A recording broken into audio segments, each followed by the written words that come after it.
for the internet. You know what I mean? So, Rocky, where's the Corona? Right here. Okay. Woo! I would think you out of character without one. Well, of course.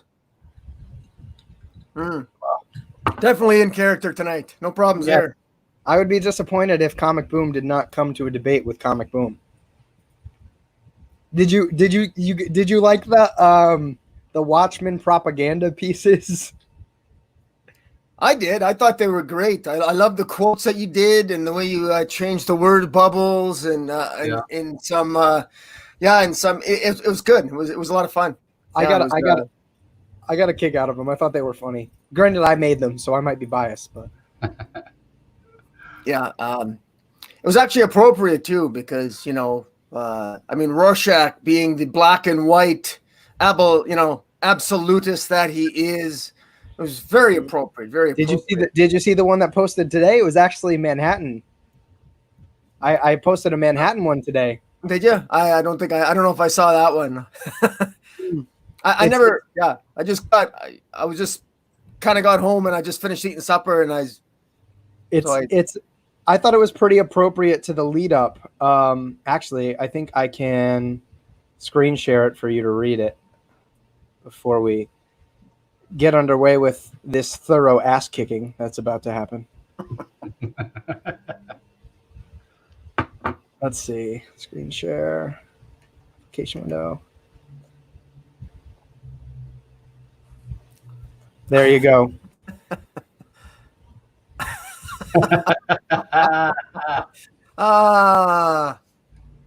at this. It wasn't just Rorschach. The end was nigh. Waits into my back. That's hilarious. You know what's on. You know what's really on that picture that he's dropping there, Dark Knight. That's a picture of your dignity falling on the ground. I thought you were going to say that was the chances of our friendship after I maul you in this debate. And in space, they can't hear you cry, my friend. Listen, I have the upvote from both Manhattan and Rorschach, so I'll take that and run with it. Is it Dan Carvey the main character though? Oh.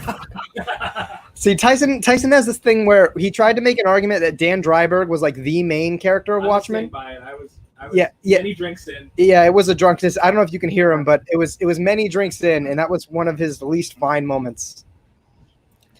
But yeah, he has a point. Yeah, he has a point. I could argue that. Listen, that's another debate for me to kick your ass in, so don't worry about it. I would say the comedian is probably the main character. I would say they're all main characters, but if you were to look at who are the most crucial, I think it's Manhattan and Rorschach. Like they get the most POV. Like that's pretty big. But before we get into the actual argument, we have Tehillim29 saying, "Good to see you, DarkKnightNation." He also says, "Good to see you, ComicBoom." It's good to see you too, Tehillim. Thanks for popping by. You bet, Tehillim. Hello, bud. Yeah, so hopefully we get people popping up because they will decide who does the ass kicking and who got the ass kicked. But with that being said, we'll get into this big bad intro.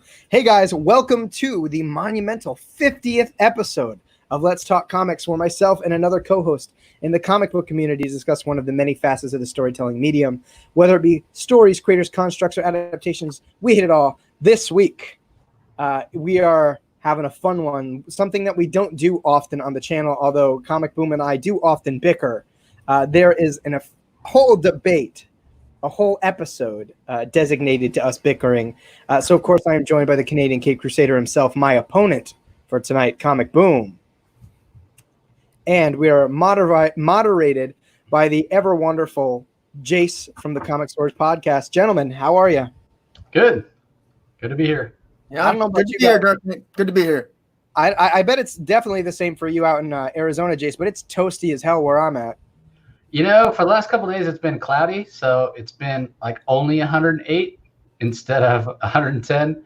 Monsoon season starting, so we're supposed to have a big thunderstorm starting tomorrow night. So we'll see. Yeah, pretty warm. Just another excuse to stay inside. You know, it's pretty warm out there for sure. Now, weather's great here in Canada. In southern Alberta here, it's really good. It's like we don't have your Fahrenheit or your Celsius. We have it's like 24. It's like 24 above here, so it's nice and hot. Whatever that translates into in your Arctic system. Yeah, the United States is really, I'll give you that, man. The United States are really behind the bar when it comes to like not using the metric system. Like, it's really stupid that they don't. I disagree. That's another argument. Let's debate it. I don't know if you guys versus imperial system. Can you guys hear my peanut gallery commenting? Oh yeah. So 24. Oh, yeah. I just looked it up. 24 Celsius is 75 degrees Fahrenheit. So yeah, Says that's you. perfect weather right there for sure. I love the fact that my friend here goes, the metric system are for communist, socialist. Not communist. He's arguably socialist. The metric system are for communists. We also have Aaron Jones joining us in the chat as well, saying this is going to be a good one. I think so too. I would like to believe that. But thanks for popping by, man. Ever the credit to that really awesome profile picture that you have there. I love it.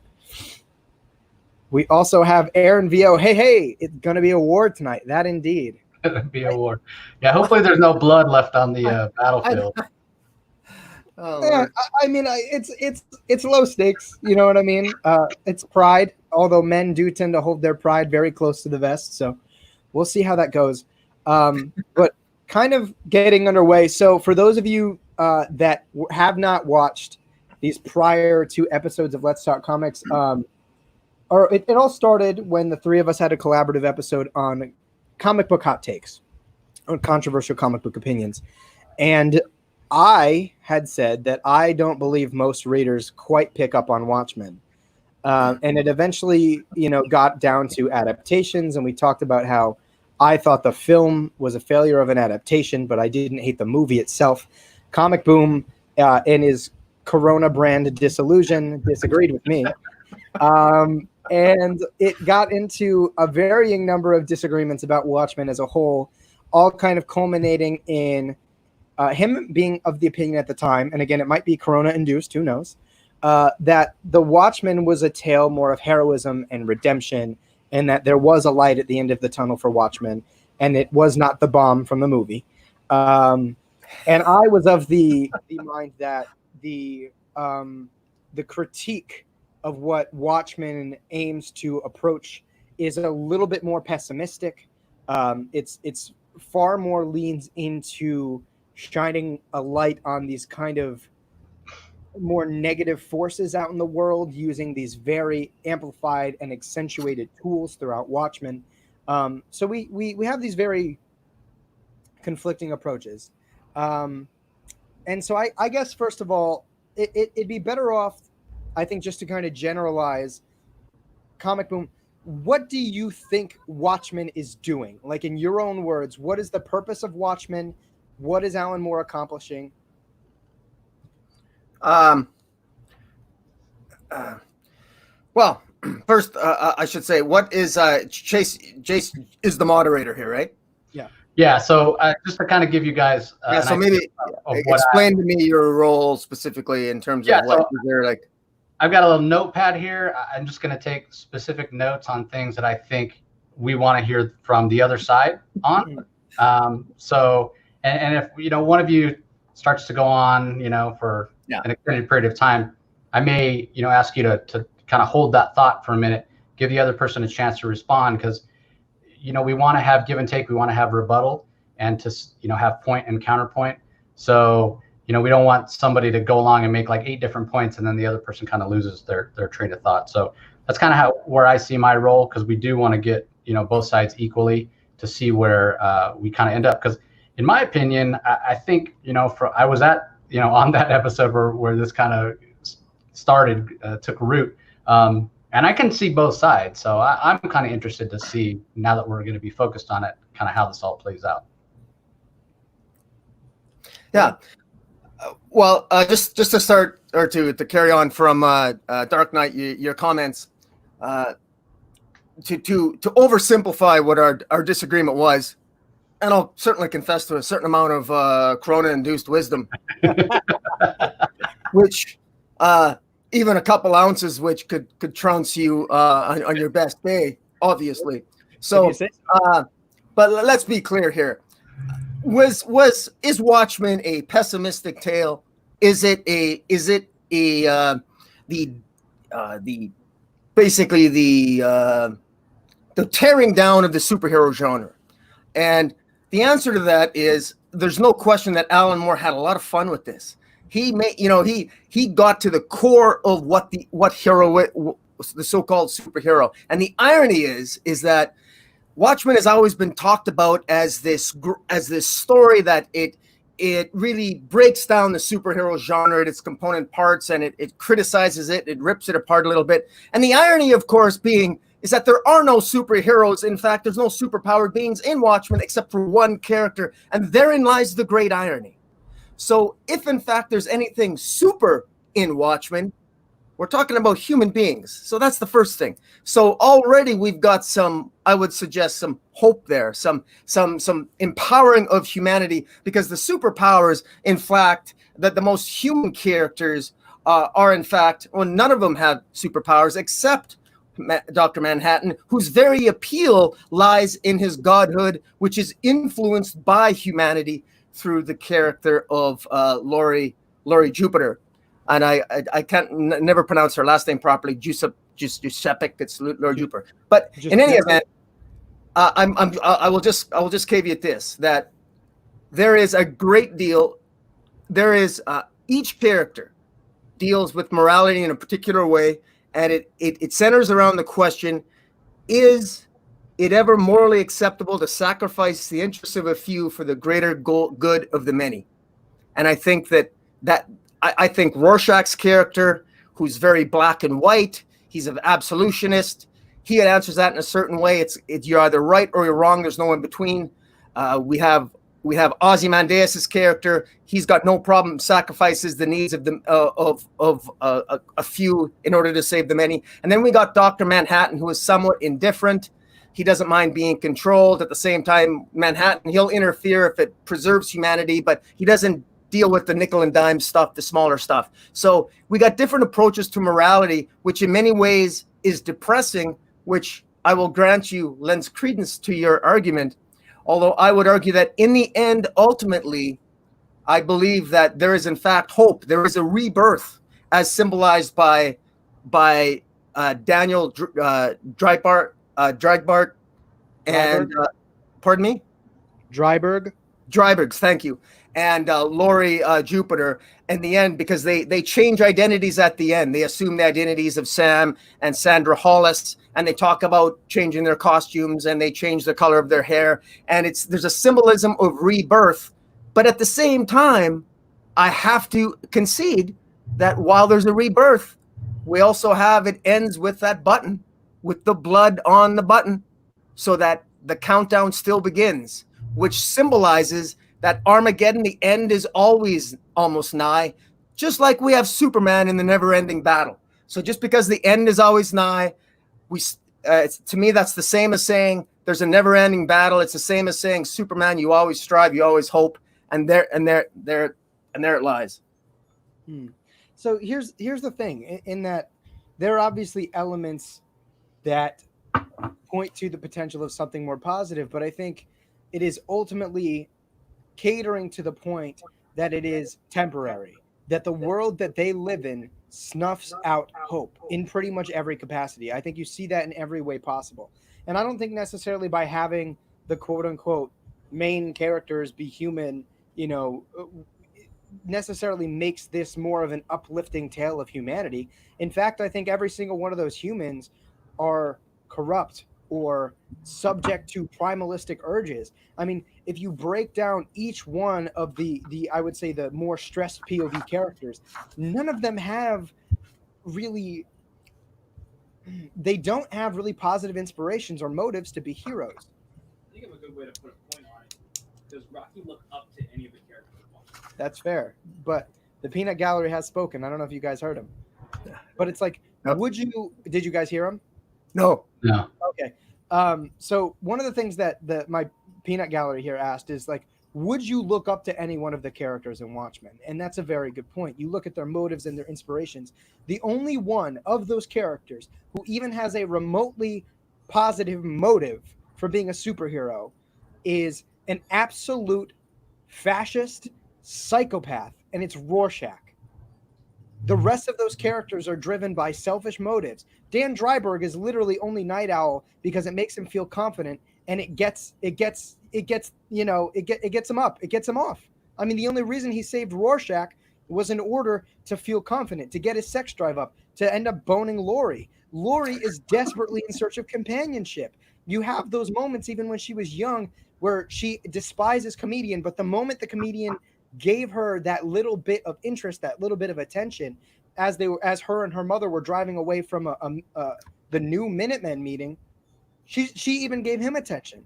Her definition of superheroism is completely revolving around her mother, but also the eyes that are on her, the attention. Then you have Ozymandias, who does it out of ego. Dr. Manhattan, the only character with the ability to save the world, doesn't care about humanity. And what does that say? This book is entirely a critique on the corruption of power and how humanity makes it, and how no matter what happens, power corrupts absolutely. Those who are human are not fit to hold power because we are so ingrained with the fallibility of being more mortal. And yet you can't have something like Dr. Manhattan, because without any perspective on humanity, that power ultimately becomes fruitless because they are completely inactive. They don't care. So it creates this, I would say, balance in a way, but those two balancing forces cannot really create a system where power is invoked in a positive way. And the fact of the matter is that in order to have that level of impact, these people in, I would say, a little bit more realistic of a world compared to most comic book superhero landscapes, they are ludicrous. I mean, the opening of the when you first meet Hollis Mason, he's like, I saw Skullcrusher in the grocery store the other day. Yeah, he found God. We exchanged addresses. It's kind of ludicrous. Like, even the positivity, the fun, the campiness of this book is ultimately underscored by lunacy. So to me, this book does nothing but undermine any kind of bit of your argument, with all due respect. Anything that is set up in a way to bring rebirth, to bring hope, to have a more positive message is used as a point of contrast to either have the rug pulled out completely under it, right, to serve the point of the critique, or as straight contrast itself. So to me, Watchmen does nothing but add arguments. There are obviously moments where you find parts of these characters that are appealing, or at the bare minimum interesting, right? Because you have to be able to follow them. These characters have to be followable, or else you're not reading the story. But they serve the purpose in and of itself to get you hooked, to explore just how corrupt and just how kind of morally gray these characters are. I just can't see a world where Watchmen could be considered anything other than morally gray. And well, my reply to that would be, then I'm surprised you read anything in the DC universe or the Marvel universe or virtually any comic book. I'm actually surprised that you actually enjoy reading Batman, because by your own definition of heroism, if you're applying that same test, which you think Watchmen fails to enlighten heroism, Batman fails it. Numerous heroes of the DC universe fail it. You set the standard too high, and I would submit that you fail to appreciate the fact that it's precisely from the flaws of characters that these individuals have that ultimately, let's not forget, they won the day at the end of the day, and they accomplished what they had to accomplish. Lives were saved, but at great cost. Now, the irony here, and here's the harsh lesson, and here's what makes this dark, admittedly dark, but nonetheless, is heroism, does it take away from heroism if you save the day? Is the fact that the world is saved from Armageddon diminished by the fact that it came at a cost of 3 million New Yorkers? Is it now? Obviously, I would say that's quite a high price to pay. Ozymandias was willing to pay that price. Now, what's interesting, and what the brilliance of Watchmen, and what I love about it, and where I can grant you a lot of your argument, while at the same time, I believe the brilliance of Alan Moore is that the narrative allows me to support mine. Because you've got Rorschach, who's an absolutist, and he says, no, forget it, man. I can't accept that. I cannot accept that in order to win the day, we had to sacrifice 3 million New Yorkers. I refuse to believe that good can come from violence. I refuse to believe it. And so kill me. I can't take it anymore. And he takes his mask off. And by then, even Rorschach with his mask off, he's still Walter Kovacs inside. Even the mask defined him. He didn't even need the mask anymore. He was that absolutist. He couldn't accept it. His own morality, his black and white morality, corrupted him.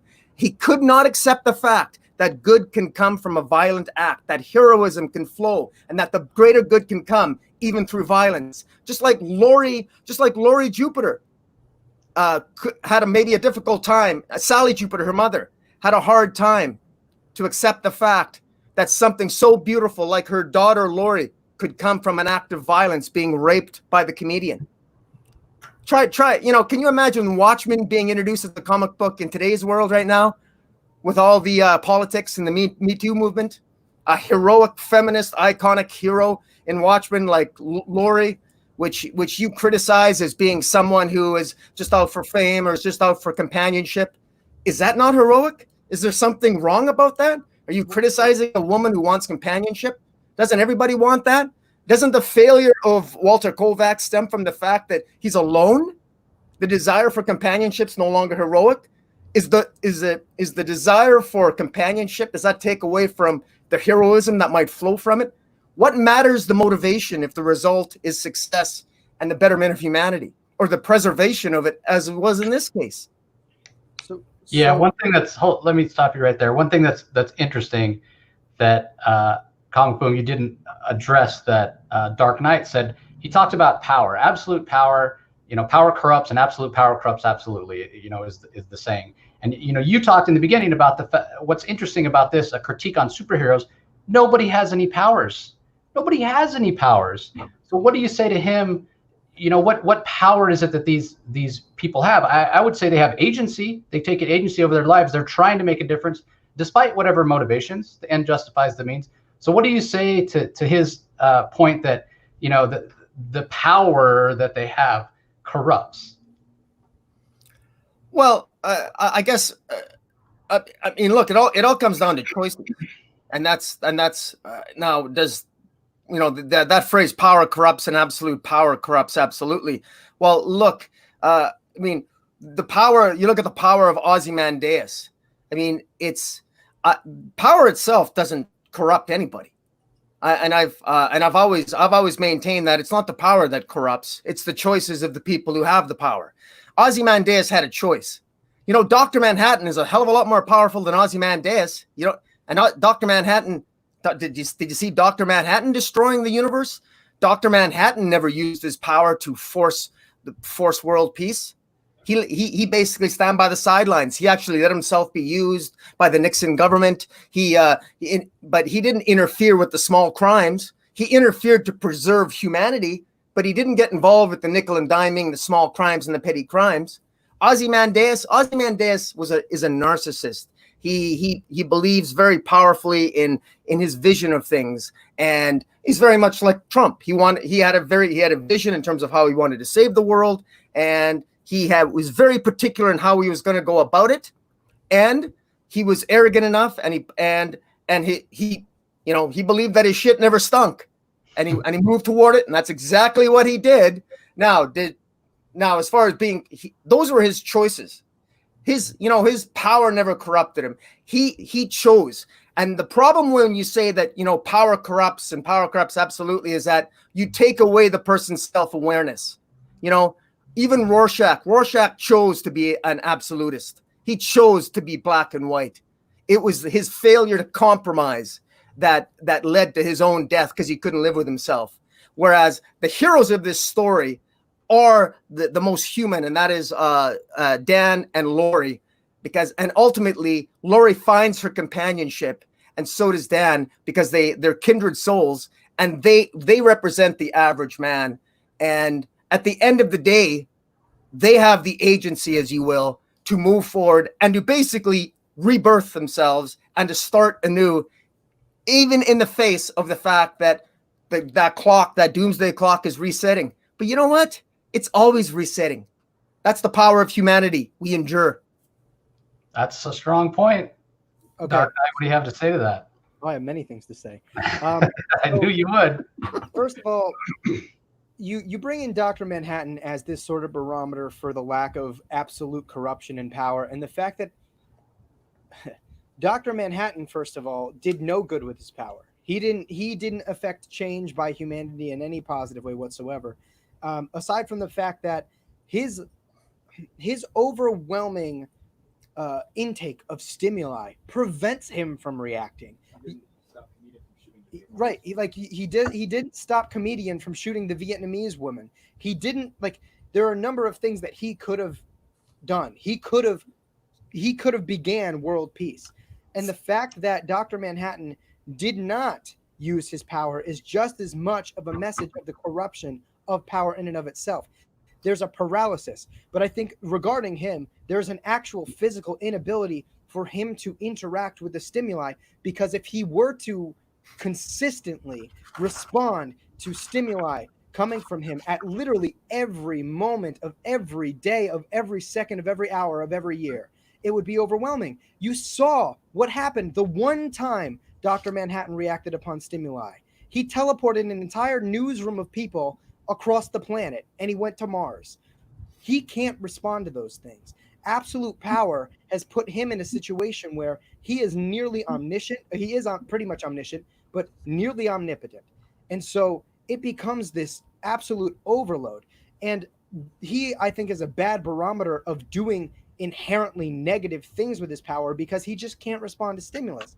Ozymandias' ego was what drove him to becoming this kind of disgusting abuser of power. I mean, you look at Ozymandias when they do flashback scenes between him, Rorschach, and the comedian, and you can look at his intent via the visual direction that Dave Gibbons is providing.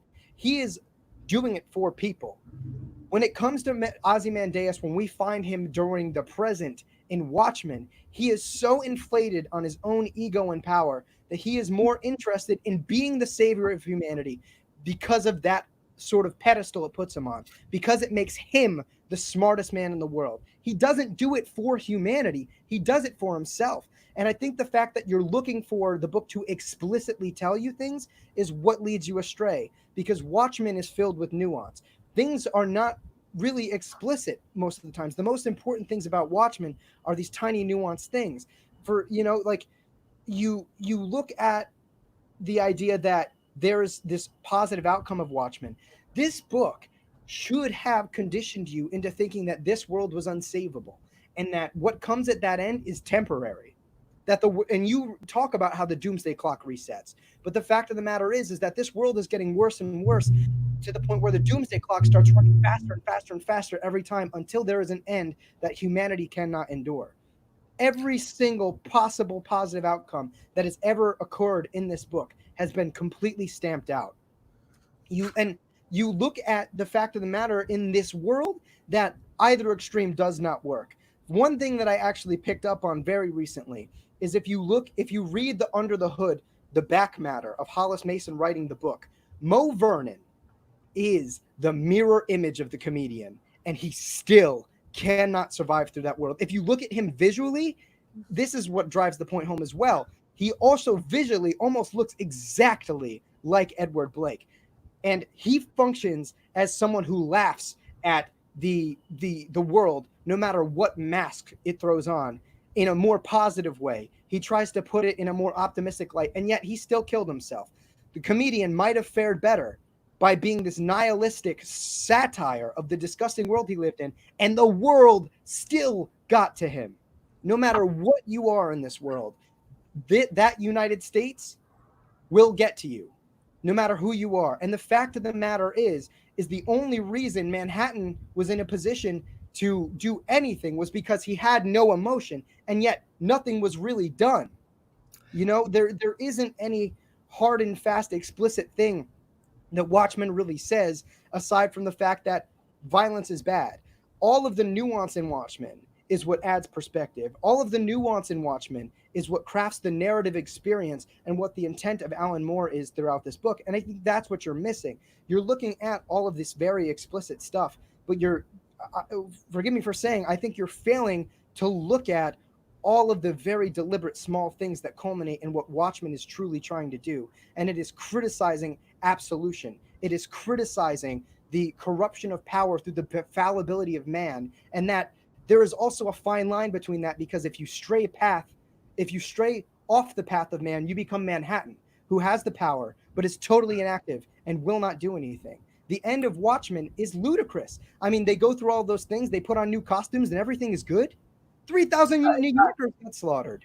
It's not that everything's good. I think what Boom is saying, if I understand this, and correct me if I'm mistaken, he's saying that despite all that, despite this world, despite the terribleness, despite the setting, despite it all, what you're seeing is a range of human response. You've got Rorschach, who's at one extreme. Everything is absolute. Everything is black and white. Then you've got Ozymandias, who not through power, but through his own choice, through his own agency, for whatever reason, is deciding he's going to take it on himself to save the world. And then you've got our POV characters, the characters we can relate to most, Dryberg and Laurie, who at the end, despite everything, are still willing to go on, despite the fact they know the world is still terrible, despite the fact they know the doomsday clock has reset, but yes, it may very well run faster, they're still willing to try.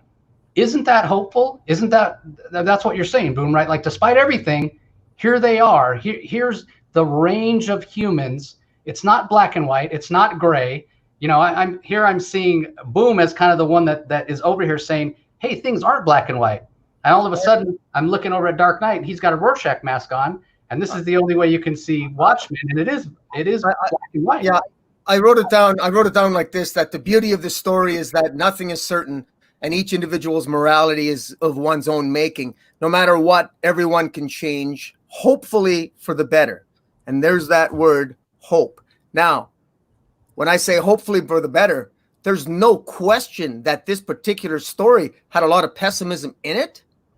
But at the end of the day, the brilliance of it and what I love about it is that through all the pain and the suffering, through these terribly flawed people, and there's no question that they're terribly flawed, that it's Alan Moore doesn't assume that the answers are easy.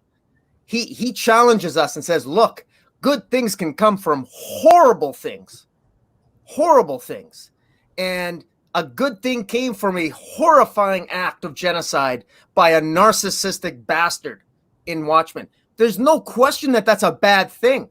However, understand as well that from that choice, humanity did persevere. And bear in mind that, you know, Rorschach, the Batman-like character, if it was left up to him, there would, you know, the world will be destroyed.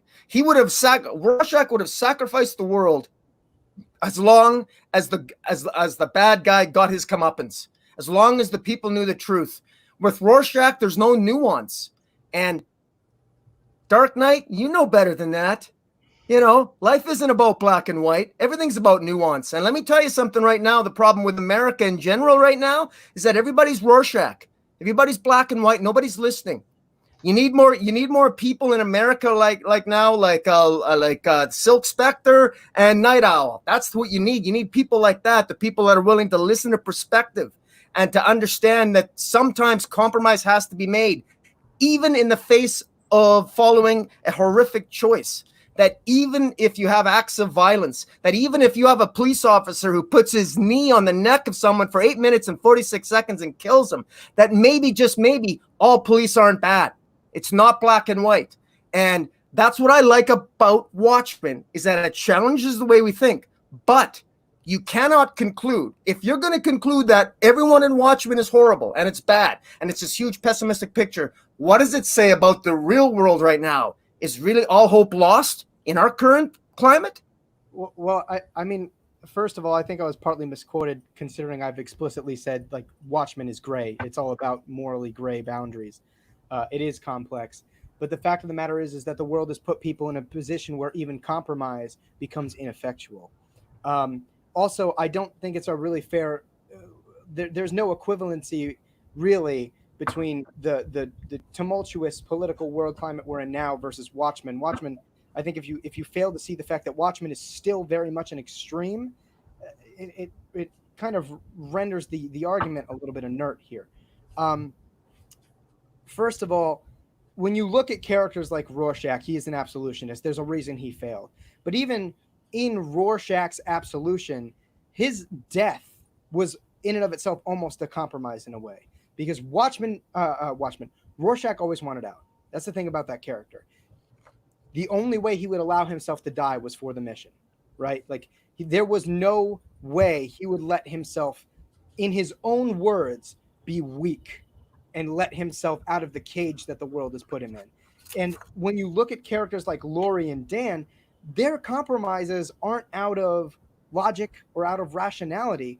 They're out of complete and utter lack of agency. Like, if Dan Dreiberg didn't get his ass kicked by Ozymandias, he would have stopped the bomb. He realized what he was doing was futile. The world compromises too late. The fact of the matter is, it doesn't matter when, it doesn't matter how much the world decides to compromise, it's when. And the fact of the matter is, you can't wait until the last minute to compromise and say compromise is the answer in every single situation. And this is a nuanced story. The fact of the matter is that this world completely and utterly fails because the people with agency and the ability to operate on it are black and white. And the characters who are somewhat compromisable are kind of ineffectual. You know, like Laurie, like her biggest agency is whatever hold she has on whatever's left of John Osterman within Dr. Manhattan. Again, they would have stopped the bomb. They are not the bomb. I'm thinking of the movie now. They would have stopped the, Ozymandias's extinction event, given the opportunity. The only thing that stopped them was the complete and utter lack of ability to do it. I mean, how many times have you faced a situation where you went into the moment thinking, I'm going to do this thing, and then you figure out it is completely impossible for you to do this thing, and you just have to settle with it? And the fact of the matter is that they try to make a better life for themselves, but it's ultimately kind of ludicrous. Like they change their hair, they change their names, they put on new costumes or whatever. But at the end of the day, it's foreshadowed in the beginning. The end is nigh. It is always coming. And the doomsday clock is coming and resetting quicker and quicker and quicker. And no matter how many times you try to put on a different face and a smile, it is coming. And the thing that makes it nuanced, where for some reason, maybe I've stated myself wrong, where you think I'm thinking of this in black and white. What the nuance is that you didn't compromise when it mattered, right? That's what gives you this kind of pessimistic ending, the implication of a temporary happiness, of a temporary peace, because you didn't compromise when it mattered. You compromised when you had no other choice but to. That's the issue. And it's more nuanced than saying, if you had done this at any given time, you could have solved the problem. The fact of the matter is, the world doesn't work that way, fictional or not. Problems have to be solved in the moments that they are born. You cannot wait to make a decision and cater the sort of perspective as to whether or not that decision is successful based on how you're turning on your heels. It doesn't work that way. Let me ask you this, Knight, because to me, like the image that I get in my mind when you're talking about this ineffectual saving of the day, it's like the world is circling the drain. As you said, the doomsday clock is ticking, and it's ticking ever faster. They've only put it off for a short period of time. So again, the world is still circling the drain, and at some point the time runs out and the sink empties. So if that's the case, what is the point of the story in your mind? The point of the story is that, again, you need to compromise before it's too late. Like you're saying that Alan Moore is giving us a warning. Compromise before it's too late. Yeah, it's a cautionary tale. I mean, he tells this story from the perspective of the Allies in the midst of the potential of nuclear war.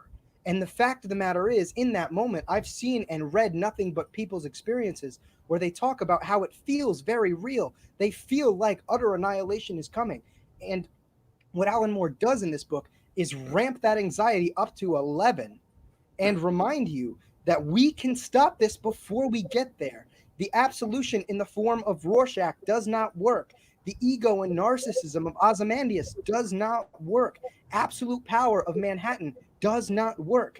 The futility of being a limp dick Dan Dryberg does not work. You need to incorporate all of these different angles in order to make positive change, and you need to do it before you get to before you start moving so fast to where you can't stop it. It's like a ball rolling down a hill. If you pick up too much speed, you cannot stop it. I would just add to that. I would add to that. Sorry. Hold on one second. I just want to clarify one thing, but doesn't that plea, so if that's the reason that Moore's telling the story, it's a cautionary tale. He's pleading, he's throwing himself on the mercy of the court to humanity, saying, hey, listen, guys, here's what happens if you don't compromise in time. Isn't by him making that plea, doesn't it inherently assume there is hope for humanity, that they are able to make that change? So just because there is a metaphysical purpose for the story doesn't mean that the story in and of itself narratively retains that purpose. He creates a story to evoke a reaction from the readership. This story is meant to scare you. It is meant to be uncomfortable. And if I might say so, Boom, through the 2 years that I've known you and I've collaborated with you, you constantly talk about how you are looking for the positive ending in your superhero stories. Sure. And if I might say, it feels like you're looking for confirmation bias. And I don't think that's there. Yes, there are superhero stories where there is hope and there is positivity, and we come together and we save each other as well as ourselves. Watchmen is not that tale. Watchmen is about our failure and the fact that if we don't check ourselves, we become this. We get to a point where no matter what the compromise is, that we cannot dig ourselves out of that hole. And it's meant to scare you. It's meant to make you uncomfortable. Watchmen is my favorite graphic novel of all time. It's perhaps my favorite story of all time, point blank. I can only read this book like once a year. It makes me uncomfortable. It really does. I find it, I can still find it uplifting. Let me just say this. I mean, let's not forget how the conversation between Dr. Manhattan and Ozymandias ends. Because at the end of the narrative, Ozymandias looks to Dr. Manhattan and he's basically saying, look, see, world peace. How did I do? And Dr. Manhattan says to Ozymandias, everything ends, Adrian. Everything ends. And before Ozzy can ask Dr. Manhattan, what do you mean by that? Dr. Manhattan disappears and explores the universe. And so the implication is that it doesn't matter. Everything's going to end. It's inevitable that things are going to end. However, I would add that while it's inevitable that everything would end, and you can say pessimistically, well, it's going to end horribly. Eventually, the doomsday clock's going to hit 12. Boom, it's all over. I can say, yes, everything ends. But if we have a choice in the journey, we have a choice in how we end. And the choice is always there. And the agency is always there. And it's something that I think ultimately at the end, every one of these characters is beautifully flawed. And that's what's so powerful about this. And I don't think we're quite as I would suggest, we're not as much at odds with each other as I think maybe our passionate endeavors in our arguments might suggest. Because the reality is that even Rorschach, for example, just use that as an example, Rorschach in many ways was a self-fulfilling prophecy. Let's not forget that Rorschach was that crazy redhead at the beginning holding up the sign that said the end is nigh. Rorschach in many ways already decided that the world was shit. Rorschach already decided. He was the crazy guy in the corner holding up the sign. The end is nigh. The end is nigh. Is it any real surprise that at the end he wants to die? I mean, in a sense, I mean, it's not surprising that every character in the book thought he was mentally ill to begin with, but yet there's a heroism to Rorschach, and there is a tragic irony that Rorschach was the one superhero or the member of the Minutemen who kept on being a superhero, so to speak, and yet he was the one that was arguably the most mentally imbalanced. Well, but yet, with that, again, he maintains it can still be juxtaposed against the Ozymandias who was willing to compromise and make those extra sacrifices versus Dr. Manhattan, who detached himself from humanity in a very sort of indifferent kind of way, versus Lori and Daniel, who essentially just wanted to live their lives in peace and want companionship. So here's what I want to rebuttal you with, and I think that you're discounting something that I think that a lot of people have taken kind of internally, or they've internalized in terms of philosophy, and it's the theory of John Locke's blank slate. I think the purpose, one of the main intents of Watchmen is showing how the world can shape people, and how the people that are shaped by the world in turn continue to perpetuate that cycle. We are a product of our experiences, right? Just to put it in the simplest terms. And I think the way what you're saying here almost feels like you're saying, no, it doesn't matter what the world throws at you. You have the ability and almost the agency to affect whatever change you want to make. And I think you're discounting how difficult that becomes when the world pushes you in one direction. Rorschach, like you said, is arguably the last superhero standing. And look at what that world drove him to: insanity. You look at Rorschach pre that scene with the dead little girl that was chopped up and raped. Rorschach wasn't that insane prior to. He was a little bit standoffish, yes, socially awkward, yes, but he was respected fairly well by his comrades. And then that change happens. The one man who continued to fight that war goes insane. The fact of the matter is that world made him into that insane person. He tried to affect positive change, and it corrupted him just as much as those like the comedian who are on the opposite end that have embraced the kind of disgusting pointlessness into this very nihilistic and satirical figure. There comes this idea that no matter what end of the spectrum you're on, it doesn't work. There has to be a middle ground. And so, can I ask you a question? Sure. Is there a single character in Watchmen that you think at any point in the narrative actually exercises his own or her own independent thought? Is the world of Watchmen so powerful that not a single character exercised their own free will or agency? Because that's what I'm hearing from you. You're sort of saying the Watchmen world imposes all these things, and all these heroes, they had no control over their actions. Oh, Ozymandias made him do this. Rorschach was made to do that. The world was so bad they had no control over what they did. I submit to you that is a very, you ironically have the most pessimistic take of all. You're not giving any of the characters here any credit or personal responsibility or accountability for the actions that they take. So the fact of the matter is, with this situation, is that their free will is shaped by their experiences, their natures. The way they process and respond to the stimulus of the world that they live in is shaped by their experiences. Rocky, if you weren't shaped by your experiences, you wouldn't be having this argument with me. You could be perhaps on the other side, and vice versa.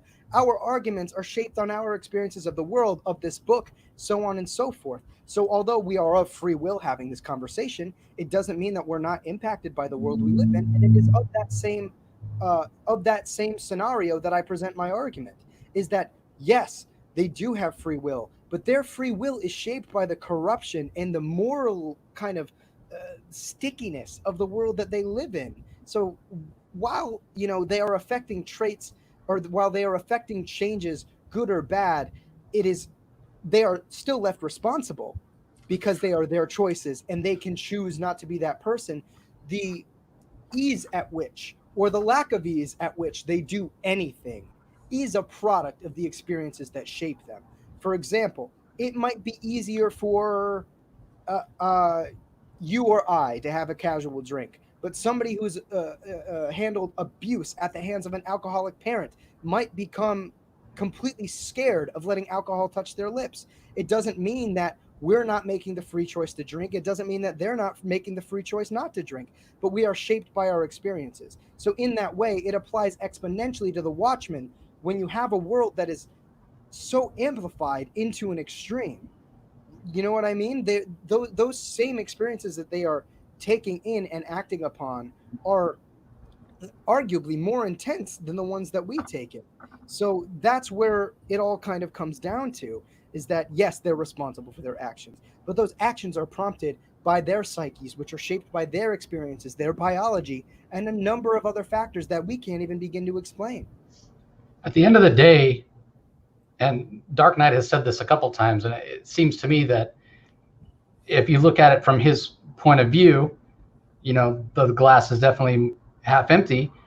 Even if they are making their own choices out of their own free will or agency, which are obviously, you know, influenced by their experiences, does it matter? Because he's used this word, I don't know, 20 times already about how ineffectual their agency is, how ineffectual their actions are. No matter what, they're still circling the drain. And one thing I want to correct you, Rocky, you said earlier that Dr. Manhattan said that when things end, what he said was nothing ever ends. So there is no end in his mind. So where does that lead? Because it sounded to me like what you're saying is, well, yes, if things are going to end, you know, hopefully you can look back on your life and your existence and you can say, hey, it was more good than bad, and tip the scales that way.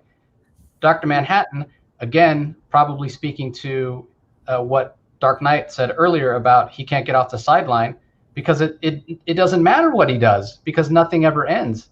It's a road that never reaches a destination. So you're right. Why bother? And thank you for that correction. That actually makes my point more powerful. When he said nothing ever ends, my interpretation of that was symbolically he's referencing metaphorically the doomsday clock. That the time always ticks. That we might move the clock back 5 minutes, but we're still moving toward, nothing ever ends, but we're still moving toward the end, but it doesn't end. You know, just because, okay. You know, that's sort of like the paradox, and a lot of fundamental truths are paradoxical. And, you know, I just want to give a shout out to Joe's Geek Show. He says in the comments that Dr. Manhattan did say that we're all puppets on strings, didn't he? He can just see the strings. And that's very true. Dr. Manhattan did say that Dr. Manhattan was different, that he was the one person that could see all the strings, which you could argue, well, Dr. Manhattan knows that, you know, everything's futile, time is set in stone, and therefore, no matter what we do, we're all hopelessly meandering into the future, and no matter what we do, we can't change the future, except for the fact that, of course, incredibly enough, Dr. Manhattan couldn't see the future through a simple manipulation of tachyons. Even Dr. Manhattan's sight was blurred, and in any event, Dr. Manhattan, humanity was saved. And the other thing which the strings cannot contemplate, I would argue, is the power of forgiveness and redemption, which is very powerful in Watchmen, in my view. When Sally Jupiter clearly forgave the comedian for raping her, she kisses the picture of comedian because he gave her the gift of her daughter. She despite that horrific act, something beautiful flowed from it. It's what saves. It's always that expression. I've said this before. That expression, "Devil's in the details." So are the angels. So are the saviors, and that's the genius of Watchmen. Is that even in the bleakness of Watchmen, let's not forget that in the end, there wasn't Armageddon, and you're assuming a conclusion and a pessimism that is not there. The fact of the matter is that you might not like the fact that Ozymandias killed 3 million people to achieve world peace, but he did, and that's a kind of morality, and you can criticize him, and you can say he's like an Alexander Great, he's a narcissist, but to say there's different types of heroism here, and heroism very much is on a relative scale. And that's what makes this such a fantastic foundation for superhero comics, is that, and this is what so many writers since Watchmen have missed, is that they forget the nuance, that heroism is more than black and white. Why is Superman a boring comic book half the time? Because he's always just white. He's never black. He's always wearing the white hat. There's no nuance with Superman. He's always perfect. Wonder Woman's always perfect. You know, Watchmen says, you know what? Humanity, we're more complex than that. But even in our complexity, we endure.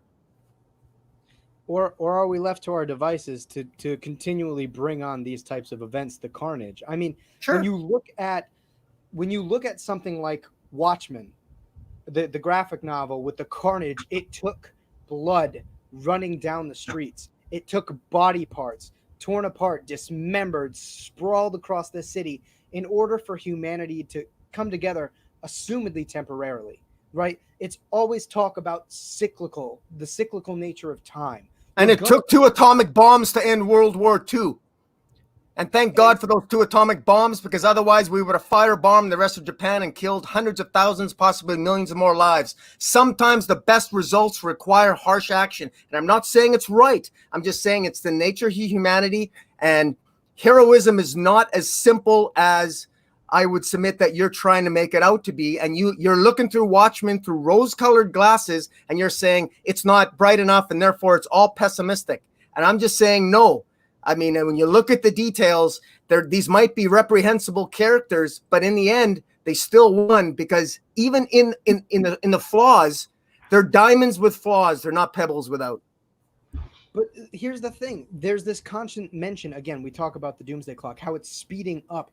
Humanity is speeding up this cycle. We are continually and within a greater frequency are going to see these events where humanity faces such egregious hardship and carnage because of their own mistakes. It's going to become a more frequent thing. So while humanity may live on, the frequency at which we come to a point where another Ozymandias will step up and massacre 3 million, 4 million, 5 million people will continue to happen. At what point does that just become too much? When is enough enough? When do you take a step back and think maybe heroism needs to have a background of altruism?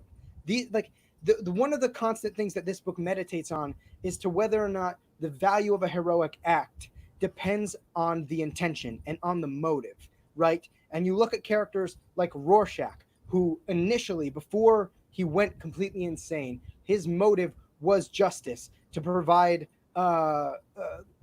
justice, safety, freedom, kind of these basic properties and premises that I would say most first world countries live upon, but he could not compromise. Then you find instances where you have Ozymandias, where it feels like this guy, the 1%, is making sacrifices for which he does not have the right to make.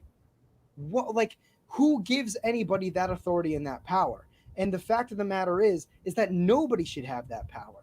The fact of the matter is if people had gotten their heads out of their asses before all of this, when the world prompted them to, they wouldn't have been put in this situation.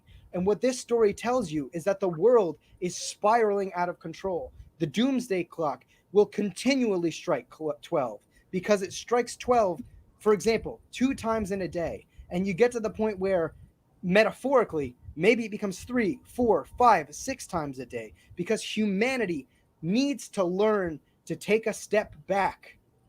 They need to learn to not act on their primal instincts.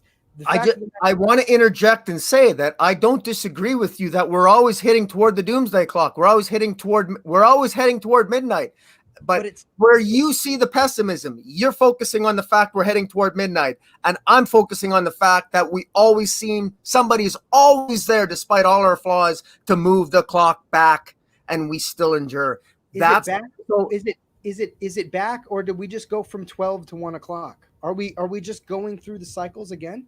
Because I don't see it as taking a step back. I just see them as saying, okay, we've hit 12 o'clock. Now it's time to go through the other 11 hours of the day. Like the end of that book to me feels like they are putting lipstick on a pig. And it in and of itself is it's satirical, because they're thinking that by putting on new wigs, wearing new costumes, calling themselves something different, that the world is somehow not the kind of their world, not looking at our world, is somehow not the dark place that led them to a position where they could even question killing 3 million people in complete and utter carnage. If you want to talk about the instance, with the United States bombing Japan, those people are at bare minimum, I would say, killed moderately humanely. It was at the snap of a finger. These people were torn apart by this surreal and unreal monster, blood running down the streets. And while I'm not discounting the actual real world tragedy, there's something different and symbolic and powerful about the visual carnage that is just rampant throughout New York. And what's to say that doesn't happen again and again and again? And why does humanity consistently put itself in a position where that's the decision that we have to make, because we are speeding up the doomsday clock. And while 12 does not mean the end, 12 can mean a number of different things. Maybe we've hit the end countless times. Civilizations have risen and fallen, but every great empire seems to fall quicker and quicker and quicker. So what happens when the doomsday clock strikes 12 faster than we can even imagine it? What happens? Sure, humanity still exists. Sure, humanity still endures, but is it worth it? What does that become? Like at what point, I think is what Trevor's trying to say. So the doomsday clock, it's hitting 12 faster and faster and faster. And this time it was 3 million people. Next time it's 6, and then 9, and then 12, and then it's 1 billion people, and then it's 5 billion people. At what point do you say, you know what, humanity doesn't work? It's a failure. Yeah, where do you draw that line? Certainly, and the answer to that question is that you keep pushing back, you keep enduring. And is it possible that what reason? What's the point? That's the futility of the story. Well, wait a minute. I would say that's life. I mean, look, life isn't easy. Do we deserve it? Do we deserve life if this is what we do with it? Well, look, if you want to assume the morality of Rorschach and give up and say, no, I don't accept that life is about compromise and that somehow you got to fight to live, you got to fight for what's right, and you got to fight to endure, then you can do that. But the reality is that fortunately for the world of Watchmen, there are more people like Laurie and Daniel Dryberg who are in fact do have more of a moral compass that is somewhat flexible and realize that life isn't that black and white, and it doesn't need to be. And I just want to say one thing here that you know, and this is actually a pretty good segue, because I appreciate the fact that Dark Knight went into great detail about how violent Watchmen is. And I just want to say that what's one of the successes of Alan Moore is that 3 million people, you know, Dave Gibbons did a great job drawing the horror of 3 million people being destroyed, being eviscerated, decimated, killed in Watchmen. The scenes were beautifully illustrated. But let me just say that the violence in Watchmen, one thing about Watchmen, the violence in Watchmen is that the death matters. It matters. It's visceral. You feel it. But guess what? Nobody seems to say anything about the death in Final Crisis or all the original Crisis on Infinite Earths, all these other comic book events. Death doesn't have any meaning in any other narrative. And why is that? And I'm not deviating here, just bear with me. My point being is that Alan Moore has made it very clear. He's made it very real that death matters and that it's a terrible thing and it's a horrible thing. I don't see people jumping up in arms when Perpetua is wiping out 7 or 8 Earths of the fifth, where trillions of lives are being decimated, because nobody cares about that story. Well, and part of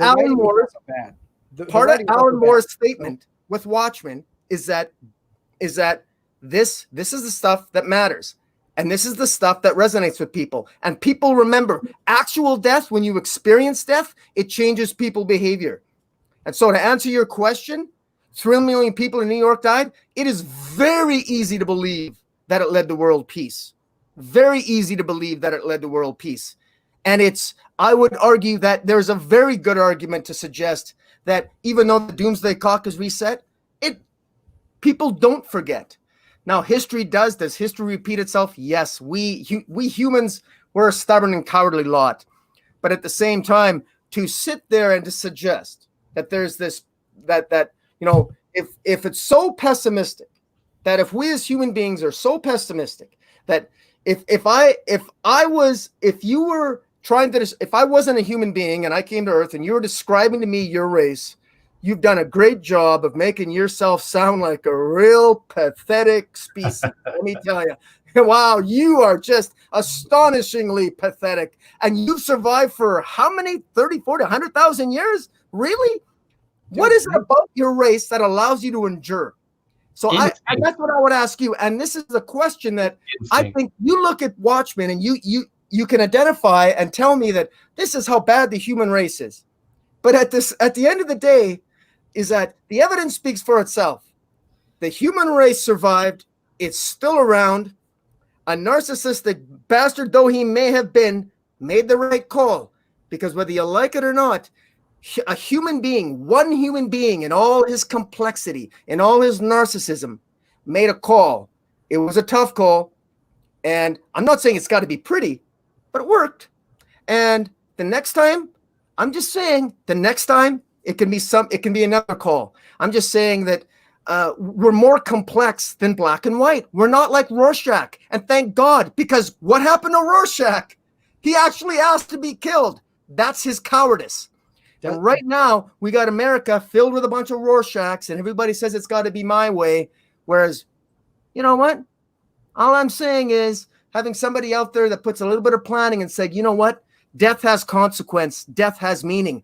And Alan Moore, one of the reasons Alan Moore was so pissed off after Watchmen came out, and he thought everyone's favorite character was Rorschach. Alan Moore's on record as saying, are you guys crazy? Rorschach was the most psychologically screwed up character I created. He was crazy. Why? He's not a hero. Rorschach is pathetic. And yet people are looking to him as the hero. And it's not the case. I mean, first of all, that speaks on what I said, that most people don't understand Watchmen. But the fact of the matter is this, is that Rorschach, you're right, you're 100% right, is the most screwed up, is the most fucked up, is the most psychologically broken down character. But you talk about him as if he gave up. Rorschach fought longer than anybody, and that's what his world turned him into. He grew up an abused child through these incredibly dark and depressing circumstances, became a hero, decided to affect change, and through that faced horrors that turned him into a complete and utter psychopath. It's him fighting the good fight that turned him into a psychopath. Out of all of those characters, he was the only one that did not give up. And look at what he became. That's what this story talks about, is if the world is constantly fighting against you, no matter what little spigot of good tries to come out of the faucet, ultimately, you are not going to water the garden. You need the full fucking hose. Dark Knight, was Rorschach thinking about humanity when he refused to compromise at the end? He wasn't thinking about humanity. He wasn't thinking about being heroic. He was thinking about selfishly about himself, about black and white. He wasn't thinking about humanity at all. He didn't care what. He didn't think about what saving the planet. He didn't think about all he cared about was the truth going out there, and he didn't care what the consequence would be from it. He was a total, complete absolutist, and that is exactly what you don't need at that time. We're complex creatures. The devil is always in the details, so are the angels, and thank God we got guys like Night Owl and Silk Spectre to save us from the brink, who are also capable of forgiveness and redemption, and that's how the story ends. So here's the thing, like, you're totally ignoring the fact that I had made the point that it was this world, his experiences trying to save him, that turned him into an absolutionist. There is a clear delineation of the Rorschach before he comes into that incident where he finds that child molester and that chopped that girl up. It was that turned him into the absolutionist. Before that, you could argue that he was a hero. And that is what turned him into the monster that he became. The world that he was trying to save turned him into the exact thing he was trying to stop. That's the point. You're underscoring that. And that's really important. You're also underscoring the carnage that you so vividly described by saying, oh, well, you know, if it's a means to an end, it's cool. Like, shouldn't we have figured something out before we got there? Ozymandias and Rorschach are two different extremes. They're both black and white. Ozymandias says that if you need to affect change, you need to do something huge and catastrophic that is ultimately a detriment to our society and to our world and to our species at large. Maybe there's a middle point. Maybe neither Ozymandias or Rorschach is right. So in saying that I am the one that is thinking black and white, that seemingly feels more black and white to me, is that I'm saying both of those characters are wrong. Both of them are twisted byproducts of the world that they live in. The fact of the matter is, there is an in-between. There is something in between those characters. Again, there's a constant dichotomy throughout Watchmen that is expressed, whether it's Ozymandias and Rorschach, whether it's Mo Vernon and the comedian, whether it's Manhattan and Hollis Mason, constantly looking at two ends of the seesaw. You need to be in the middle. You need to find compromise before it becomes a point where compromise is the only option. Dan and Lori do not change because they're affecting some overwhelming amount of agency. Dan and Lori change because there's physically nothing left for them to do. Sally Jupiter finds peace in her life, because otherwise it's depressing. There becomes no purpose to life. If she constantly thinks of her experience with Edward Blake as this disgusting thing, what becomes the point of life? Her mind is constantly finding a way to validate herself.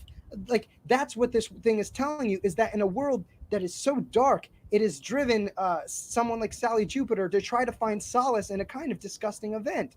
And of course, there is a positivity to having that child. But the fact of the matter is that the rearing and the production and the conception of that child is based on something really tragic. And the fact of the matter is that is the beautiful contrast in this world is kind of insane. The fact that is what they have to use as the shining light. I mean, conception of a child out of abuse and rape, I wouldn't call that a shining light. And it just perpetuates a cycle. Laurie becomes this lost figure that has no real agency of herself. She is dependent on making her decisions like as a product and as a result of the people that she surrounds herself with. She didn't complain about being Silk Spectre in the 10 years that she was Silk Spectre. She complained after the Keene Act was set into place and it became acceptable for her to dislike it. She is not defined by agency, nor is Dan Dreiberg, because Dan Dreiberg probably would have continued his escapades with Rorschach if it was of his own agency to do good. They do and make their decisions, their compromises out of futility. They have no other choice. Seriously, in a world where not only can Ozymandias think 20 steps ahead of both Dan and Laurie, they'd also get their asses kicked in a second. It's futile. All they can do to rationalize moving forward is just accepting the fact that if they don't move on and try to put lipstick on the pig, otherwise they have no way to internalize a meaning to their own lives. No matter how you cut it, Dark Knight, the way you interpret Watchmen is that none of the characters have any control, that this is not a character-driven narrative. It's all driven by the plot. The plot drives all the characters. They got no control over their actions. It's exactly what you're saying. They've got no control over their actions. Rorschach can't help it. Oh my God. He was driven by all the pain and suffering to be an absolutist. He was absolutist. He had no agency, had no nothing whatsoever. And the point is that you are missing the fundamental humanity of the narrative. And the humanity of Watchmen is that they all have choices. At the end, Ozymandias chose to take the actions he did. He chose to do the manipulations he did. Silk Spectre, the Night Owl, they chose to compromise and not tell the world what Ozzy did.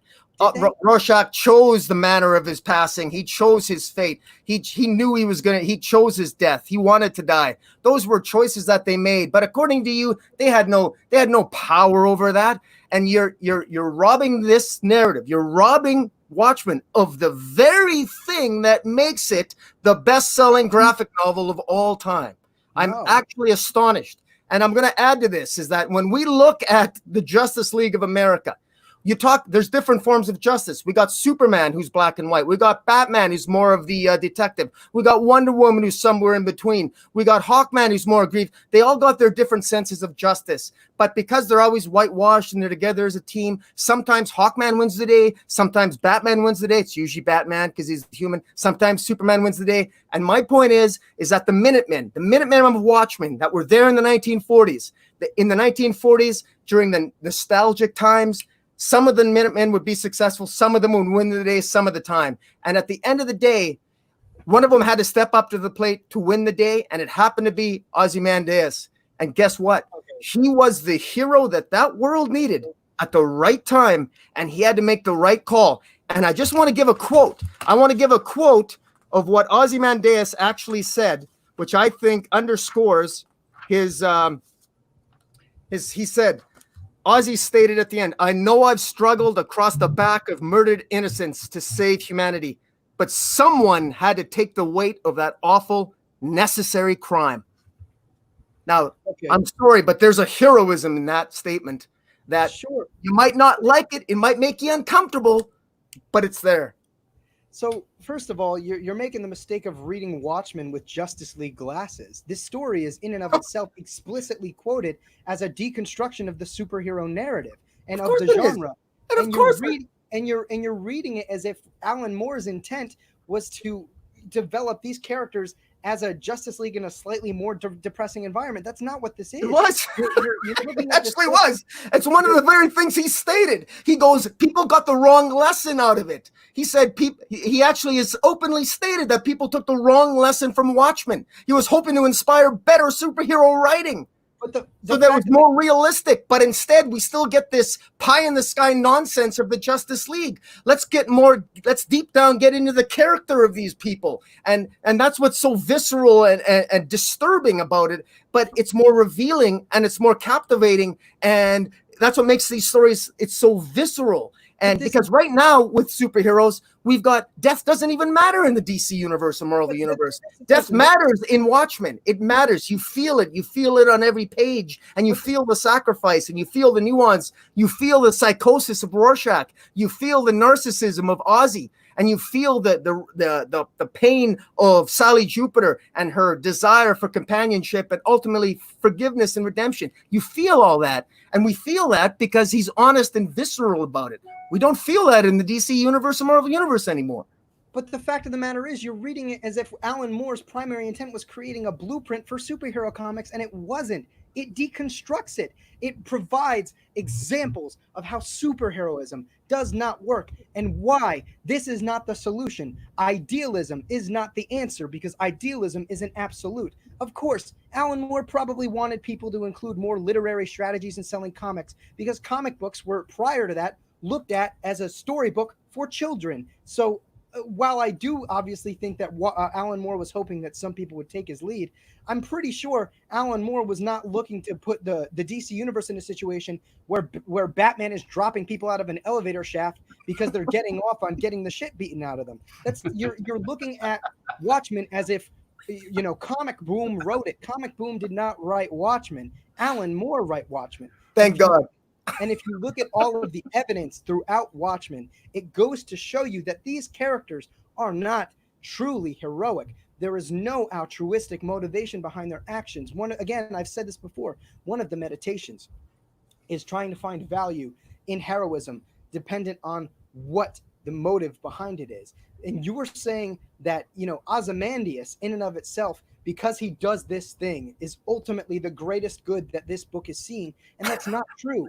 He's an extreme. If you side with Rorschach or Ozymandias, you're wrong. So as much as you look at the fandom and how the fandom has misinterpreted Watchmen to the degree where they look at Rorschach as this appealing character, you are of the same, just a mirror image, my friend.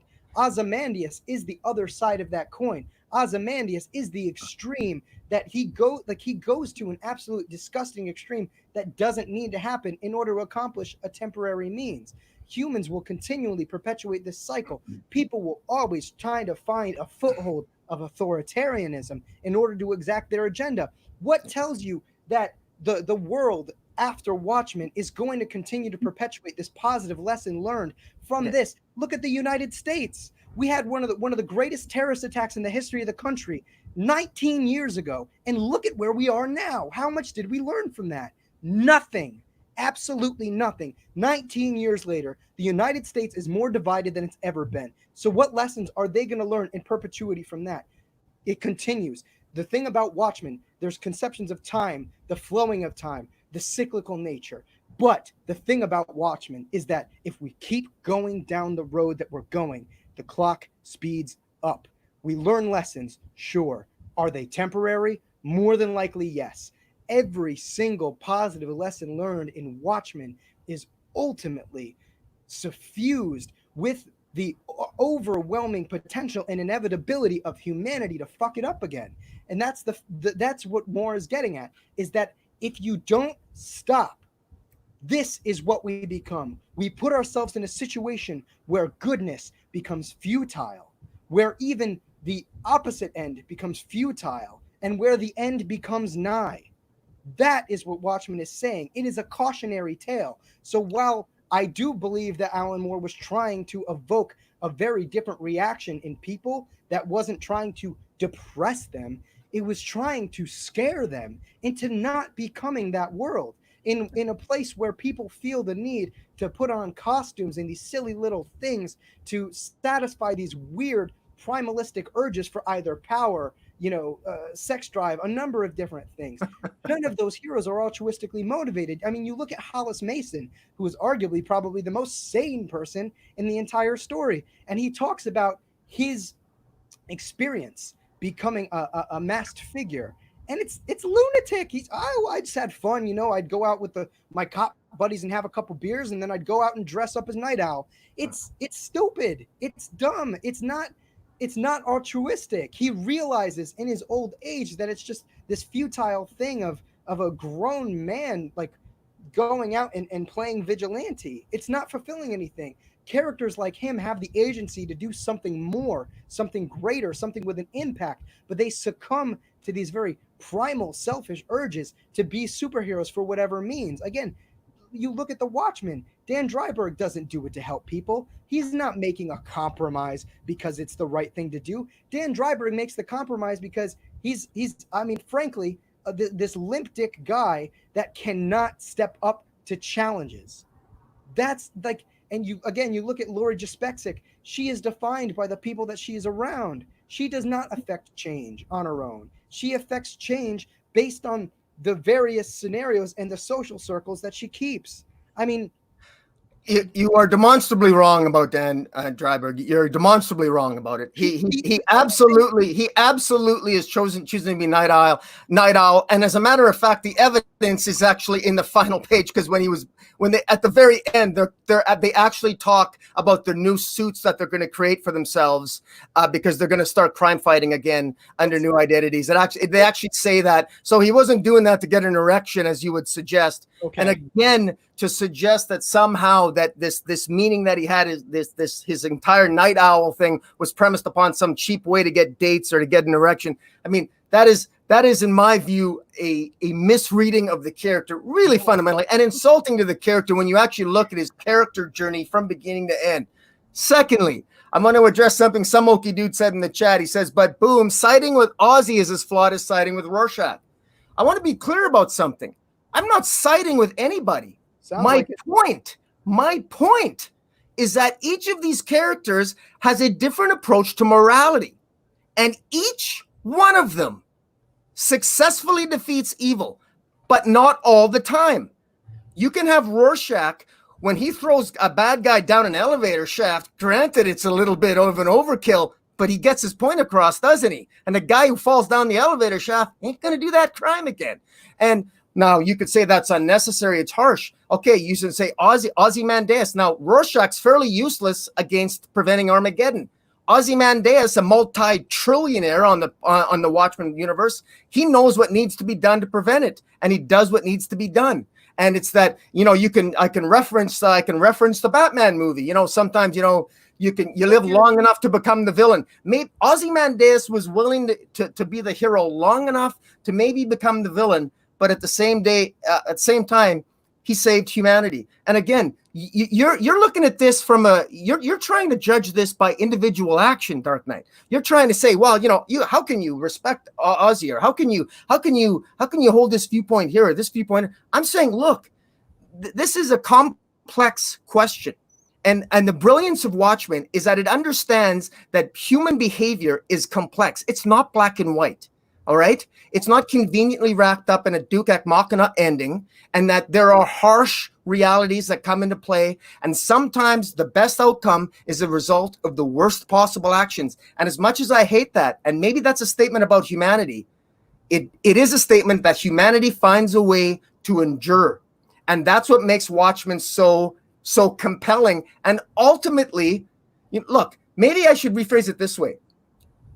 Do I think, like, if we're phrasing this like you're pessimism and I'm optimism, look, I'm not going to sit here and say Watchmen's all optimism. No, I'm not. What I'm saying is that, guess what? If I had a choice between living in the DC universe versus the Watchmen universe, I think I'd go with the Watchmen universe.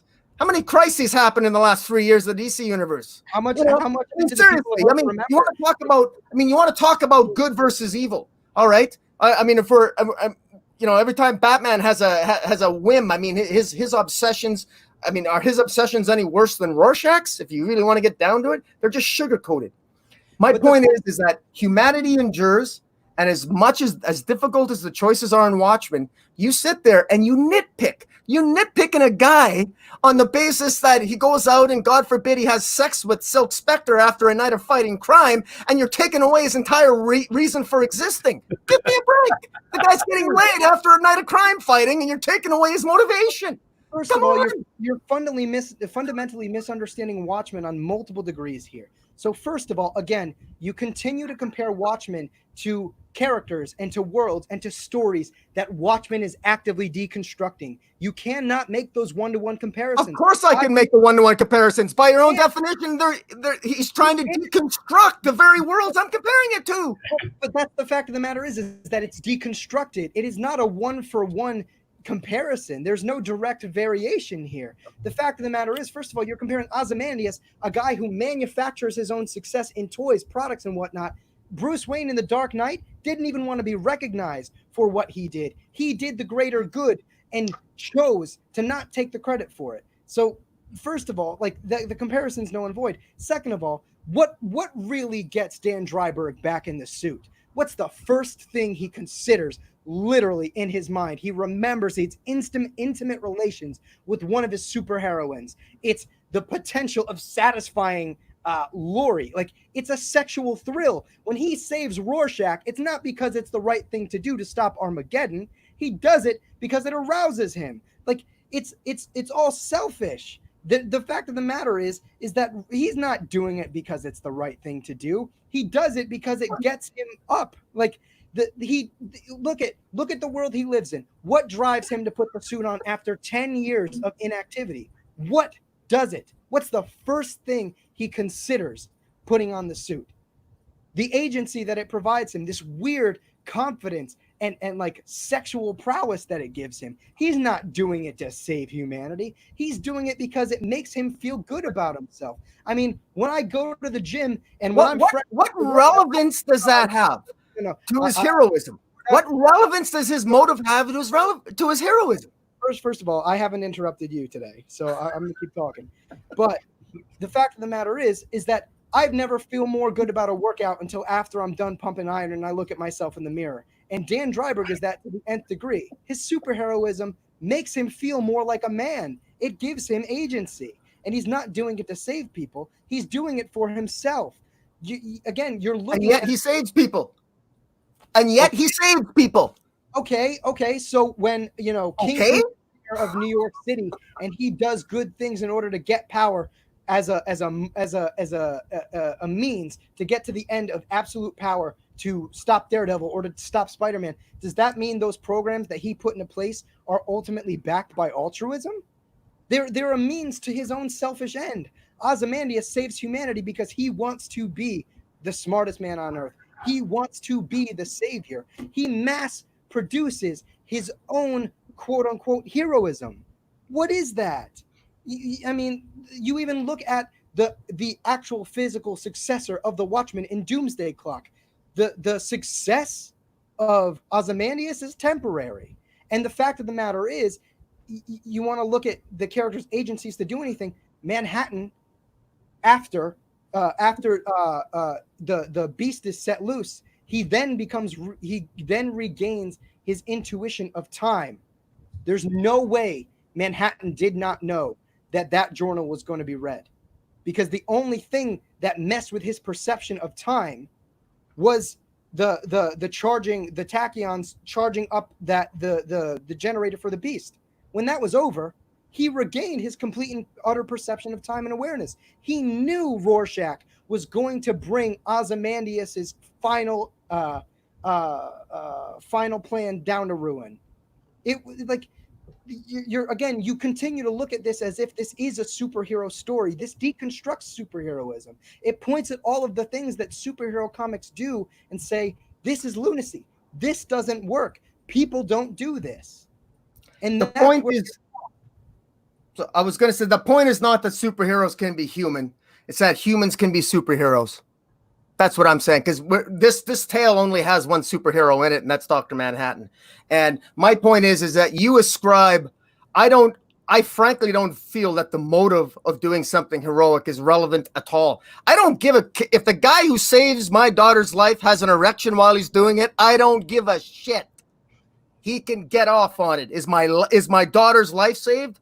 Is the guy who saves the world, does he have a questionable past? I don't care. Is he doing the right thing at the moment when the world needs it? That's the question. And the greatness of Watchmen, in my view, is that the heroism, as tainted as though it might be, saves humanity from the brink of Armageddon, from the elimination of us as a species. These deeply flawed people, these Minutemen, and when you think of minute, you think of small. These former Minutemen save us from Armageddon. All these ridiculously flawed people still manage to save us despite all those motives that, in your view, take away all their accomplishments. Oh, they're totally useless. They're useless. I mean, he gets an erection while he's fighting a bad guy. Oh my God! Let's take away the fact that he's done something heroic. Oh, you know, Silk Spectre. I mean, she's really just out for, she just wants to get laid.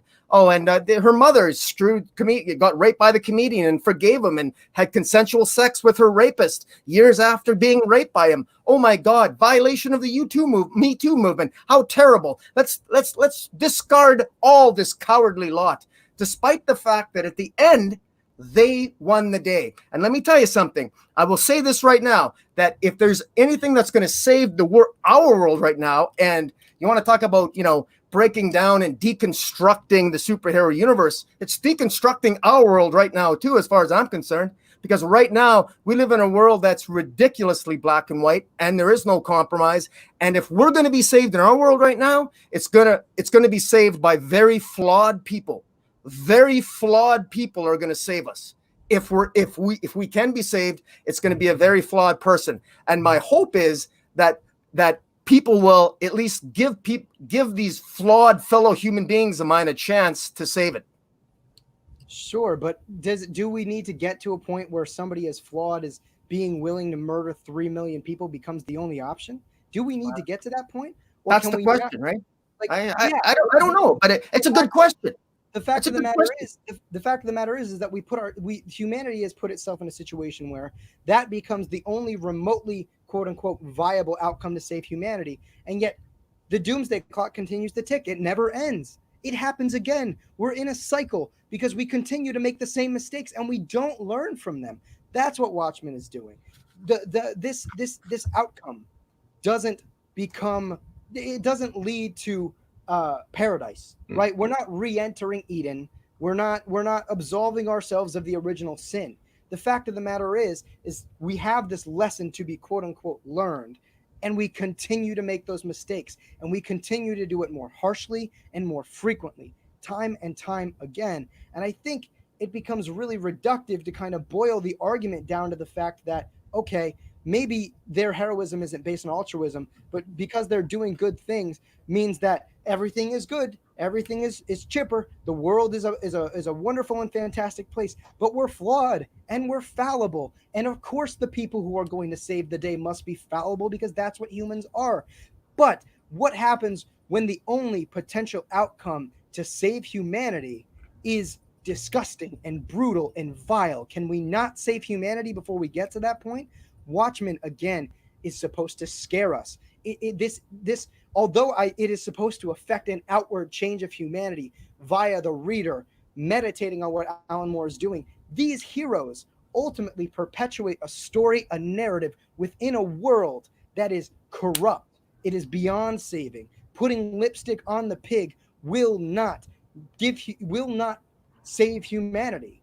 Humanity saves humanity by compromise, and we have to do it before we get there, before the rock tips over that part of the hill where it begins to roll down, right? Before nothing can stop it. That's what Watchmen is doing. It is forcing us to the brink of uncomfortability and almost like to the point where it feels like our skin is crawling to scare us from becoming that. So while I think Alan Moore's intent was to evoke a response from people that will hopefully produce a positive outcome, this story does not have a positive ending. It is meant to scare us. And I think that by looking for all of these relatively explicit things and not looking for the nuance in this story and not looking at all the ways that Alan Moore points at this world as corrupt and disgusting and as that rock that is already in the middle of rolling down the hill. I mean, it's telegraphed in the back matter. It's telegraphed in the Black Friday story. Everything about this is telegraphed. The end is nigh. One of the first pages of this book tells you is that their humanity has put the world society at large in a situation where the end is nigh, but it doesn't have to be. We don't have to put ourselves there. There's the tipping point. There is a tipping point to which humanity cannot come back.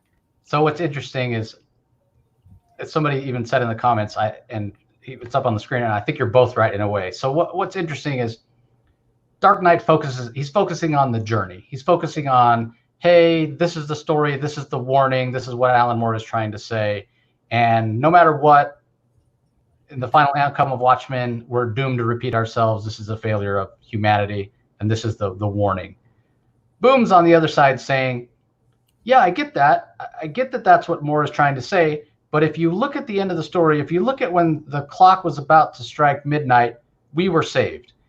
It doesn't matter the way, it doesn't matter the motivation. At the end of the day, we were saved, and it was a human being that saved us. It wasn't Dr. Manhattan. It wasn't some godlike being. It was a human that saved us. And he has faith. He has belief that no matter how many times that clock resets, no matter how many times it's about to strike midnight, something's going to alter that rock from its course, and we are not going to be destroyed. And that is the perspective he comes at it from. So I want to ask you, Dark Knight, you're talking about the journey, you're talking about the warning, you're never talking about the end point. What is the end point for you? Because the end point for Boom is saying there will always be someone there to save the day. So from your perspective, what happens? Is it just, does somebody save the day, but it doesn't matter, and the clock resets, and now we're on that same journey, and we focused on the journey, as opposed to, his point earlier, he doesn't care if somebody, is sexually aroused, as long as his daughter is safe, as long as his daughter is saved, right? So Yeah. you guys are kind of arguing from a different perspective. He's about the result. You're about focusing on where headed toward the result. But we don't know what the result is. But based on the way things are going, it doesn't look like the result's going to be too good. Right. So I'm going to unpack that in two ways. And I'm going to start with the most simplistic, most superficial way, is that from a writing standpoint, a story is always about the journey. The story is the journey. The story isn't the destination. The story is how you got there, right? And that's what defines the destination.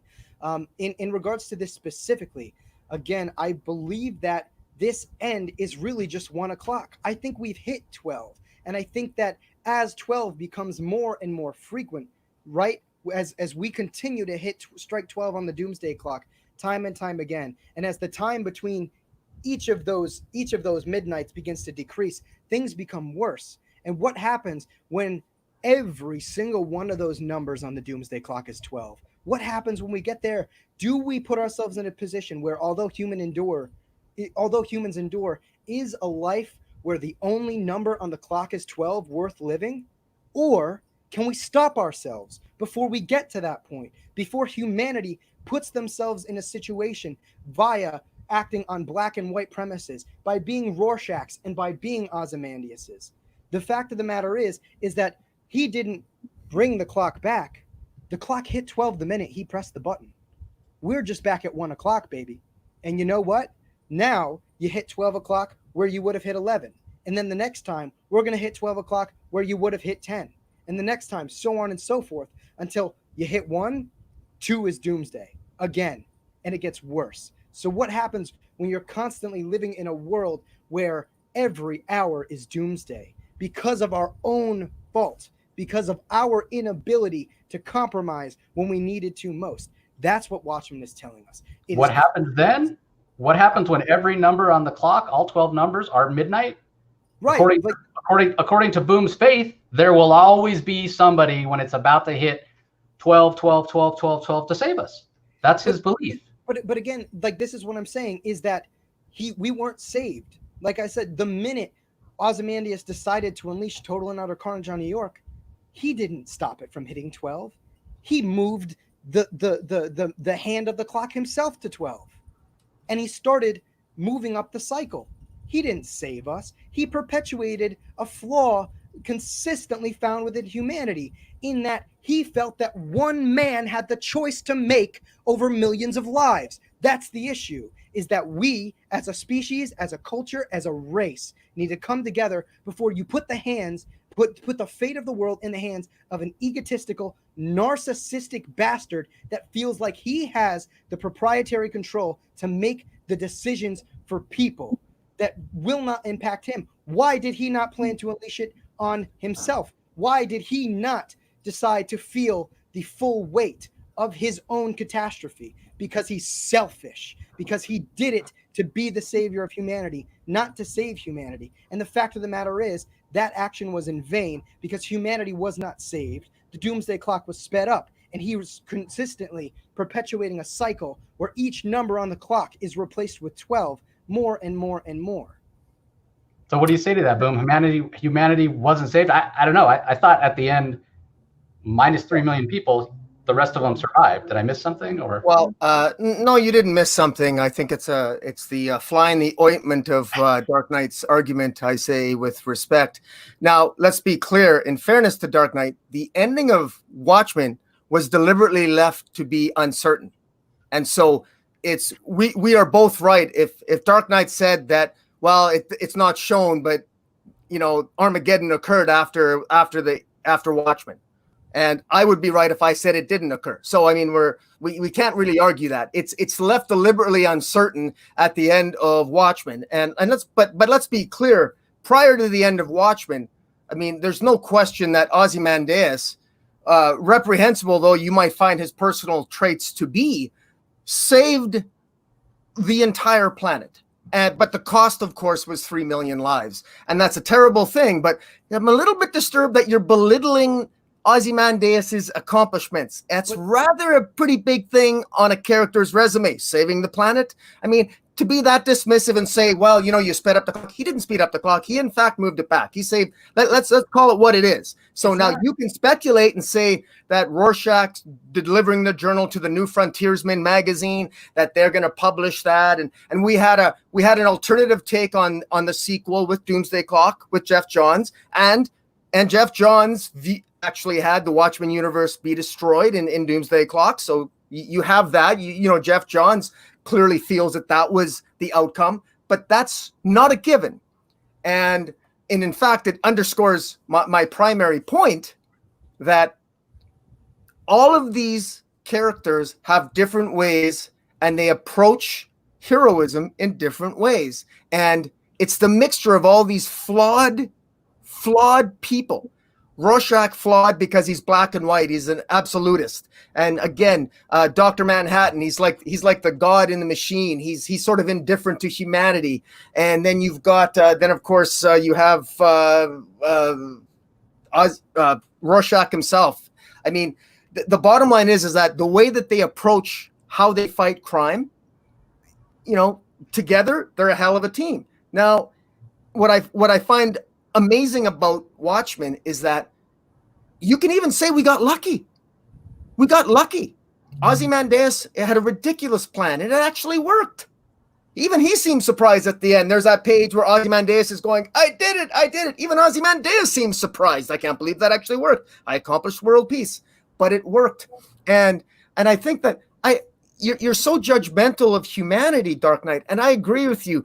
As a species, we're so unenlightened. We're a shithole species. We got so much. If enlightenment was 100-yard was a football field, we'd still be on the 10-yard line. We got a long way to go. But I mean, just to quote, Pinkerton of the Better Angels of Our Nature, we've never been better as a species. We've never been more enlightened than we are right now. We've never been better than we are right now. And despite how many times we've had to screw up and destroy ourselves, we haven't done it yet. And we haven't done it yet because an awful lot of very flawed, screwed up human beings somehow managed to endure. And I think that's the lesson. This is a cautionary tale. I agree with you there. It's a very cautionary tale.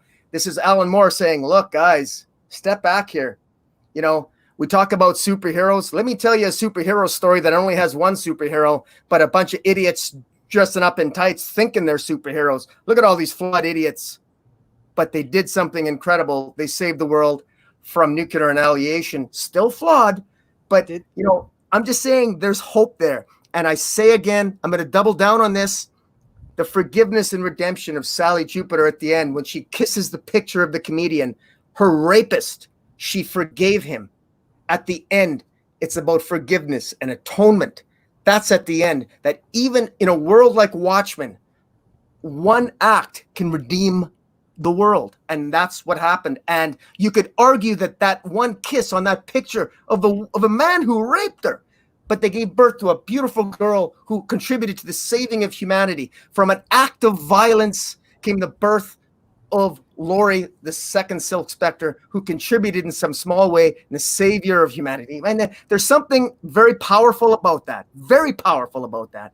And you're missing that because you want to see all flaws and all that. You're ignoring the diamond because of the crack in the center. But the fact of the matter is, again, you're not looking at this as a deconstruction, right? Traditional superhero stories present your argument that heroism prevails overall. What would be the deconstruction of that? Where heroism is flawed, and especially the context in which heroism in the Watchmen universe exists. And in and of itself, you're presenting a non-argument by saying, because I say that the annihilation of these 3 million people is ultimately good, therefore I am right. My case is saying that you're totally ignoring the journey for the conclusion. This story is all about cyclicality. If him pressing that button is 12, you're assuming it ends at 12, and that positive, or that 1 o'clock, I should say, right, is the positive rebirth. You're forgetting the clock continues. The story continues again. The story is 1 through 11. 12 is the conclusion, and you're choosing to live in the conclusion. You're forgetting that the clock does not stop at 12. It continues. That story happens again. Humanity provides another opportunity for another megalomaniac with a god complex to murder millions of people in order to satisfy, his own urges, ultimately maybe saving humanity from a supposed Armageddon. But did he really? Could he not have put his resources towards a far less carnal and disgusting conclusion? I mean, he's the smartest man in the world, right? He has the agency of a god with him. Could he have not changed the world? The issue isn't just about him saving the world from atomic war. Let's be real. Russia was never going to fire on America. Nobody was going to fire on America because they had Dr. Manhattan. That was their deterrent. The issue is that the United States was corrupt from the inside. The nuclear scare wasn't going to save the United States from tearing itself apart from within. And regardless of Dr. Manhattan being the deterrent, that's not going to save them from that. The fact of the matter is that they need to work out the problems internally and to set up a system of compromise so that people can live in a way where it matriculates out into a system where nuclear war doesn't have to happen. Maybe we don't need a big blue god with his pecker hanging out to deter people from firing on each other. The fact of the matter is that they didn't save anybody from nuclear war. He murdered 3 million people because he was short-sighted and wanted to become the savior of humanity. Could there have not have been another way? Again, the issue wasn't nuclear annihilation. Dr. Manhattan could have blinked Russia off of the face of the earth. Would that have not would blinking their leaders off the face of the earth not have been more productive than killing 3 million people? No. Ozymandias orchestrated a plot to put him in a position of power and saviorhood. He inherently enacts a short-sighted plan to quote-unquote save humanity, only to become their savior, not to save humanity. And that he didn't save humanity because, again, this story is about cycles. You don't go back. Cycles do not go back. Time perpetuates in one direction. And the fact of the matter is that if this is what's happened before we just hit 12, when the monster rampaged throughout New York City, it's going to happen again. We're going to continue to perpetuate the cycle. But do we have to? Like, that's the thing is that you're assuming that what Ozymandias did is the ultimate good. Was it the ultimate good? I mean, clearly, I am not. I'm not the smartest person in this conversation, but even I can look at ways where Ozymandias could have saved the world without murdering 3 million people. I mean, really, it wasn't saving anybody. except for bolstering his own ego. And Alan Moore, frankly, is too smart of a writer. He's exponentially smarter than me. He could have made Ozymandias save humanity in a productive way, but he didn't. Why? Because it was a critique on what he is doing with his power and his agency. I have my final statement. Go ahead. I'm assuming, should we wrap things up now? Because okay. Just my final statement. I never said that Ozymandias performed the ultimate good. I just saying it just so happened that by doing something that in his flawed character that he managed to achieve quite something that was quite extraordinary.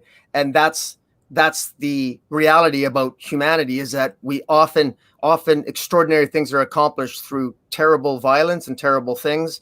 And I would refer again to the rape of Sally Jupiter leading to the birth of Laurie, one of the actual genuine heroes, I believe, of the story. I will just say this with one statement, and then I'll end. It's because of our innate abilities to choose our own ethics, our own limitations, and the fate of the world, which is ultimately in our hands, which aligns perfectly with Watchmen's ending. And that's what it's all about. It's about personal accountability. It's about choices and the ability to make those choices, and even in the face of human trauma and the degree to which Rorschach failed to do so, regardless of the extent of his trauma, and one can sympathize with him. And same thing with Dr. Manhattan, with Ozymandias. Very, very different upbringings for all those characters. Whether the motivation comes from erectile dysfunction or motivation just because you're an egotist and you like to see your name up in lights. The fact of the matter is that even at the end, Ozymandias was doing it and he wanted it to keep it secret. Ozymandias never did it for ego. He did it because he wanted to see he could, and his motivation was wrong. But I say again, when the existence of humanity is at stake, do you care about the motive of the person who saves you? But I end my submissions. Okay, so my kind of closing statement here is I think that you're entirely forgetting the journey. You are forgetting the journey of the story in favor of looking at this rebirth, this conclusion at the end as this isolated incident. This cycle perpetuates itself because Ozymandias chose to use his agency selfishly. There is no doubt in my mind someone with that power, that level of intelligence, resource, and agency could not have found a more benevolent way to save humanity. Is he saving humanity by effectively acting upon the fallibility of corrupt power? He uses his power to put himself in a position of saviorship. He doesn't save humanity. He puts us in a position. I was trying to say position and situation at once. He puts us in a situation where the cycle continues. The doomsday clock ticks rather than trying to halt the doomsday clock itself. He doesn't stop it. He acts on it. He does it on the grandest scale of them all, murdering 3 million people. If he truly wanted to save humanity, he would have collaborated with other people, other minds. He would have become the very thing that he views humanity, or he would have become the very opposition that he views this disgusting animalistic society and world to be. But he didn't. He perpetuated it. He murdered 3 million people in cold blood. I can't help but think that somebody with that agency would have done so. And to look at the what comes after Watchmen as this perpetuation of where the clock strikes one only, and not to think that that story is going to repeat, that cycle is going to continue, is short-sighted to me. Ultimately, the people with the power to affect great change don't do it. I'm going to read Comic Book University's statement after we finish our closing arguments here, because it's a very good one. But the fact of the matter is that all of the people with the power to save the world don't. And the one person who really truly has any ability to do it is bound by some overwhelming I wouldn't say cosmic, but the strings of the universe that he feels keep him trapped. And the only human with the resources to do anything decides to arguably be more animalistic and primal than them all. Murdering 3 million people is never the solution. And the fact of the matter that we put ourselves in a situation where the smartest man on the planet thinks that that is the viable solution is kind of insane. This story is meant to scare you. The ending is not meant to make you think humanity is better. We can come out of this. This is meant to say, humanity, do not put us in this situation, because you get to a point where you step past the line and it is the point of no return. You cannot come back from that world.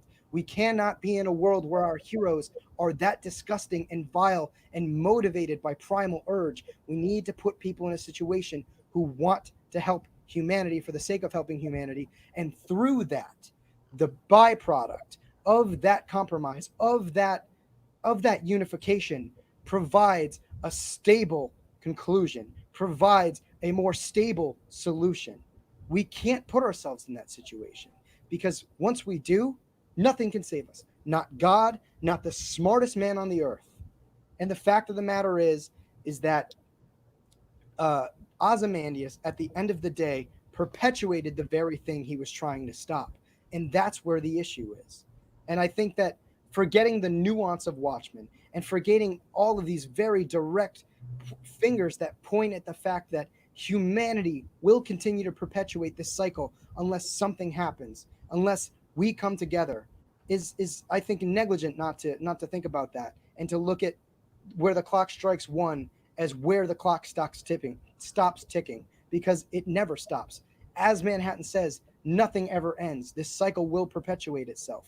And the fact of the matter is that they put themselves in a situation where the clock is ticking so fast that there's no way for us to stop it. I agree with you that it's a cautionary tale. I agree with you that the thing that we should take out of this story is to compromise and to find kinship with each other as a species and as humanity. I look at this story again as something that scares me, that motivates me not to be Rorschach, not to be Ozymandias, not to be Dan Dryberg, but to be something different from them, to be something that actually affects a more lasting change.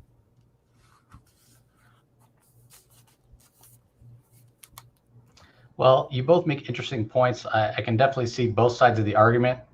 I will say that it's very much who you both are. I think, Boom's closer to my age, so we were alive and old enough to remember when the fear of nuclear war was a real thing, and we pulled back from the brink. So maybe we inherently have a little more faith in humanity than yourself, who didn't have to experience that. And I'm glad you didn't, because it sucked to go to bed at night and worry about whether you were going to wake up in the morning because nuclear war had happened.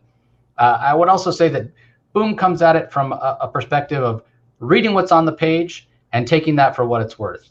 And from your perspective, Dark Knight, with your education as a writer and coming at it from a more technical aspect, a lot of what you bring to the table, a lot of your arguments is what happens next. Well, the bottom line is we don't know what happens next, because Moore never wrote a sequel and probably wouldn't have if he had the opportunity. This was a complete work in his mind. It's what he wanted to present for exactly these kind of reasons, for the debating the ideas like we are here tonight. So I don't know that there's a way to say which one of you is right and which one of you is wrong, at least not in my mind. Other people can, form their own opinions on which side they want to take. But I will say I both think you made good, valid points, and I can see both sides. And I don't have to choose a side, and I'm not going to.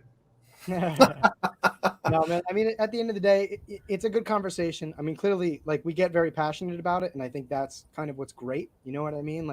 We both feel very strongly, and I think what's important is that we both get the fact that this, in one way or another, whether or not we feel it does it in the same way, is supposed to caution us to as a world, as a species at large, to come together, right, and to not act on our primalistic urges, and to be to live and perpetuate a compromise, right? We need to find what the greatest good are for our society and for our culture and our world at large, rather than looking at things in these isolated incidences.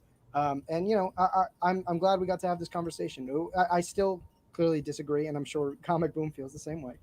But it was good. It was enlightening to kind of be able to even verbalize this, and there's a reason why Watchmen was so impactful, to say the least. The fact that we could sit here for 2 hours and have this conversation is a testament to how powerful this story is and what it's done. I would just add that I believe that a great many comic books right now, characters are in fact reflective of the type of narcissism that you see that motivated Ozymandias to at first become a Minuteman. I believe that the entire CW network, every single frickin' show on the CW, if you actually look at the motivations of every single character from the Barry Allen Flash, I'm talking the CW network. If you look at all the characters, if you look at Jimmy Olsen on Supergirl, all of them, they all talk about wanting to be heroes. The narcissism permeates. Everyone talks about wanting to be heroes, and the narcissism and the ego, it's extraordinary. But it's all rosied up, and they just look better. They're made more pretty, but deep down they're as flawed and as pathetic as the deepest flawed character in Watchmen. And that's part of the world of the criticism that I have of this world. I'm making this comment now because it's sort of outside the context of our debate, but it's one of the things that really hit home with me with rereading Watchmen was just how disappointed I am with how badly written, horribly written so many of our superhero stories are, precisely because they don't deal realistically with the flaws of the characters, because it's far more interesting. And it's the flaws of the characters of Watchmen that I find so extraordinary, because there is something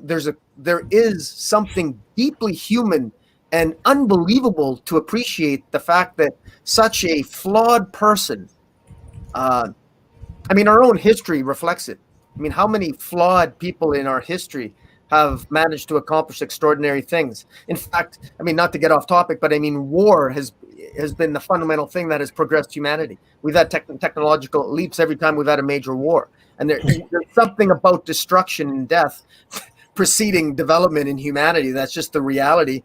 And yet somehow the better angels of our nature continue to endure. And I got a history degree before I went in, one of my degrees is history. I can't do anything with it, but history is an interesting thing that, as flawed as the human species is, we do keep getting better. We're slow learners, but we do learn. We do learn.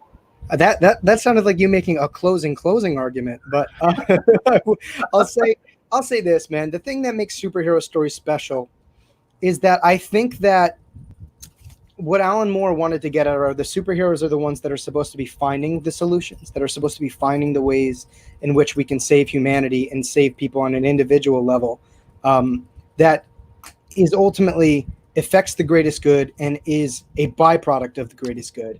And I think, Watchmen is ultimately supposed to be, again, that cautionary tale in which you look at those things and you're like, that's not how you do it. You look at the superheroes, you look at Superman, you look at Batman, you look at them tirelessly looking to help people and to save people and to rehabilitate people rather than demonizing them. And I think that's what I think Watchmen is partly doing by deconstructing those superheroes and looking at all of the ways in which it doesn't work. I think he also really accentuates why superhero comics are uplifting and why they can be uplifting and why they provided, I think, millions of people with a basis for their own moral compasses, right? Like, these heroes inspire us, and that's what they're meant to do. So in the same way, we can look at history as, we can look at the destruction of history, the destruction throughout history as sort of the spark to the flame of innovation and progressivism. I think also it's important to look at, as much as how Watchmen is deconstructing these heroes, why they work in the same vein, why they've inspired people, why you embed Superman in your own heart and in your own mind as this ultimate arbiter of what is good and what is bad, right? Because we need heroes. We need something to live up to. And I think that's kind of what's scary about Watchmen, is that they forget their heroes. You know, when we think ourselves heroes, I think that's when we really lose touch with what heroism is. Heroism isn't looking to be a hero. Heroism is just looking to do the right thing, point blank. And if you do the right thing, you eventually, hopefully, provoke a chain of people who also want to do the right thing. But I did want to read Comic Book University's statements here, because he did go to great length of writing something very eloquent. He says, entropy is a constant, but we can maintain our world. Dr. Manhattan represents God in this comic, and everyone prayed for him to save them, but he didn't. He was as much a slave to the universe as the universe was to him. Man had to save himself, yet it had to be acceptable to the universe, to God. Yet man took too long. So saving had to come through the compromise, since entropy had gone so far, almost too far. Rorschach was the polar opposite of Manhattan, and he represented the wrong aspect because he was immutable. He could not compromise, which ultimately destroyed him. The message is that we need to be responsible for saving ourselves, and the longer we take to figure that out, the more we'll have to compromise. And I think that's something that, you know, we might use that, you know, what Professor Bill is saying there as for different intents for our arguments. But I think ultimately what he's saying at the core is, again, we need to come to grips with the situation and with the world we live in before it's too late. And we need to extend a hand rather than, you know, throwing a hand at somebody. Well said. So at the end of the day, this is a really good time. I do very much obviously want to thank everybody who was watching live. I know we didn't get to everybody's live chats, but I definitely felt it prudent to kind of keep on to what was going on the screen, because that in and of itself took a clean 2 hours. Obviously, I want to thank Jace for taking the time to sit in and moderate on this, man. I appreciate you taking the time, my friend. And I also obviously want to thank my opponent, ComicBoom. I think we had clearly a very stimulating conversation in many ways. And whether or not we've convinced one another, I think it's definitely opened up a very crucial conversation about how we should not only look at this book, but about how we should look at the world we live in at large, and how we can affect change in a way that prevents us from going down that rabbit hole. So I want to invite everybody to go check these two out. There are links in the descriptions to Comic Boom's YouTube and to Jace's podcast, the Comic Source. We'll start with Jace. Do you guys have anything coming up that the people watching should know about?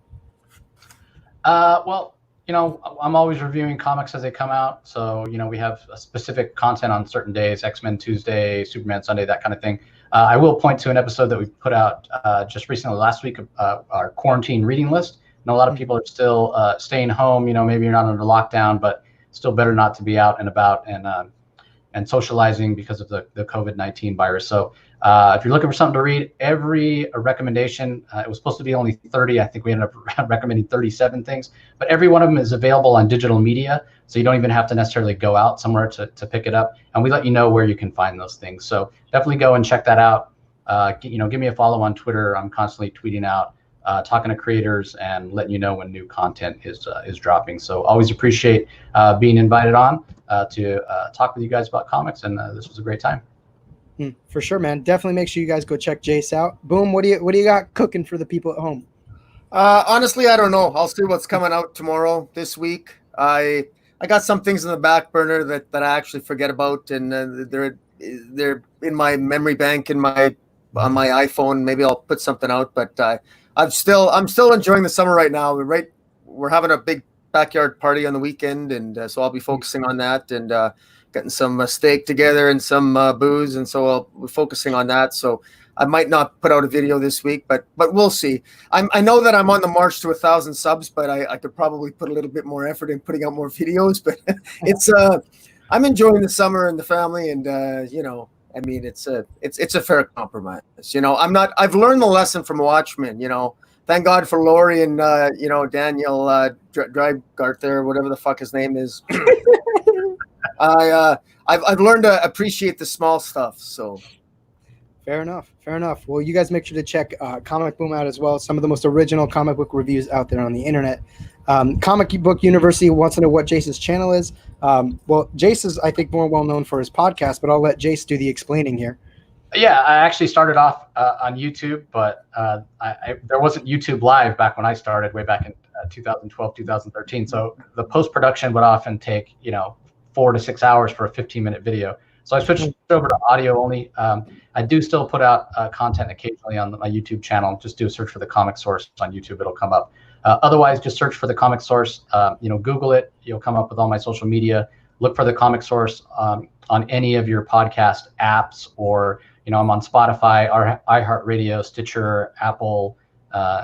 It's everywhere podcasts can be found, basically. Just do a search for the Comic Source and you'll find me. Absolutely. And if you want to see us two knuckleheads on either side, we happen to appear every once in a while on Jace's awesome show. So yeah, definitely. If you want to get a taste for this, where maybe Comic Boom and I are bickering a little bit less and discussing a little bit more, you can definitely find it over on Jace's podcast as well. And you can also find it in the 49 other episodes of Let's Talk Comics, although I can't promise there's no bickering amongst those.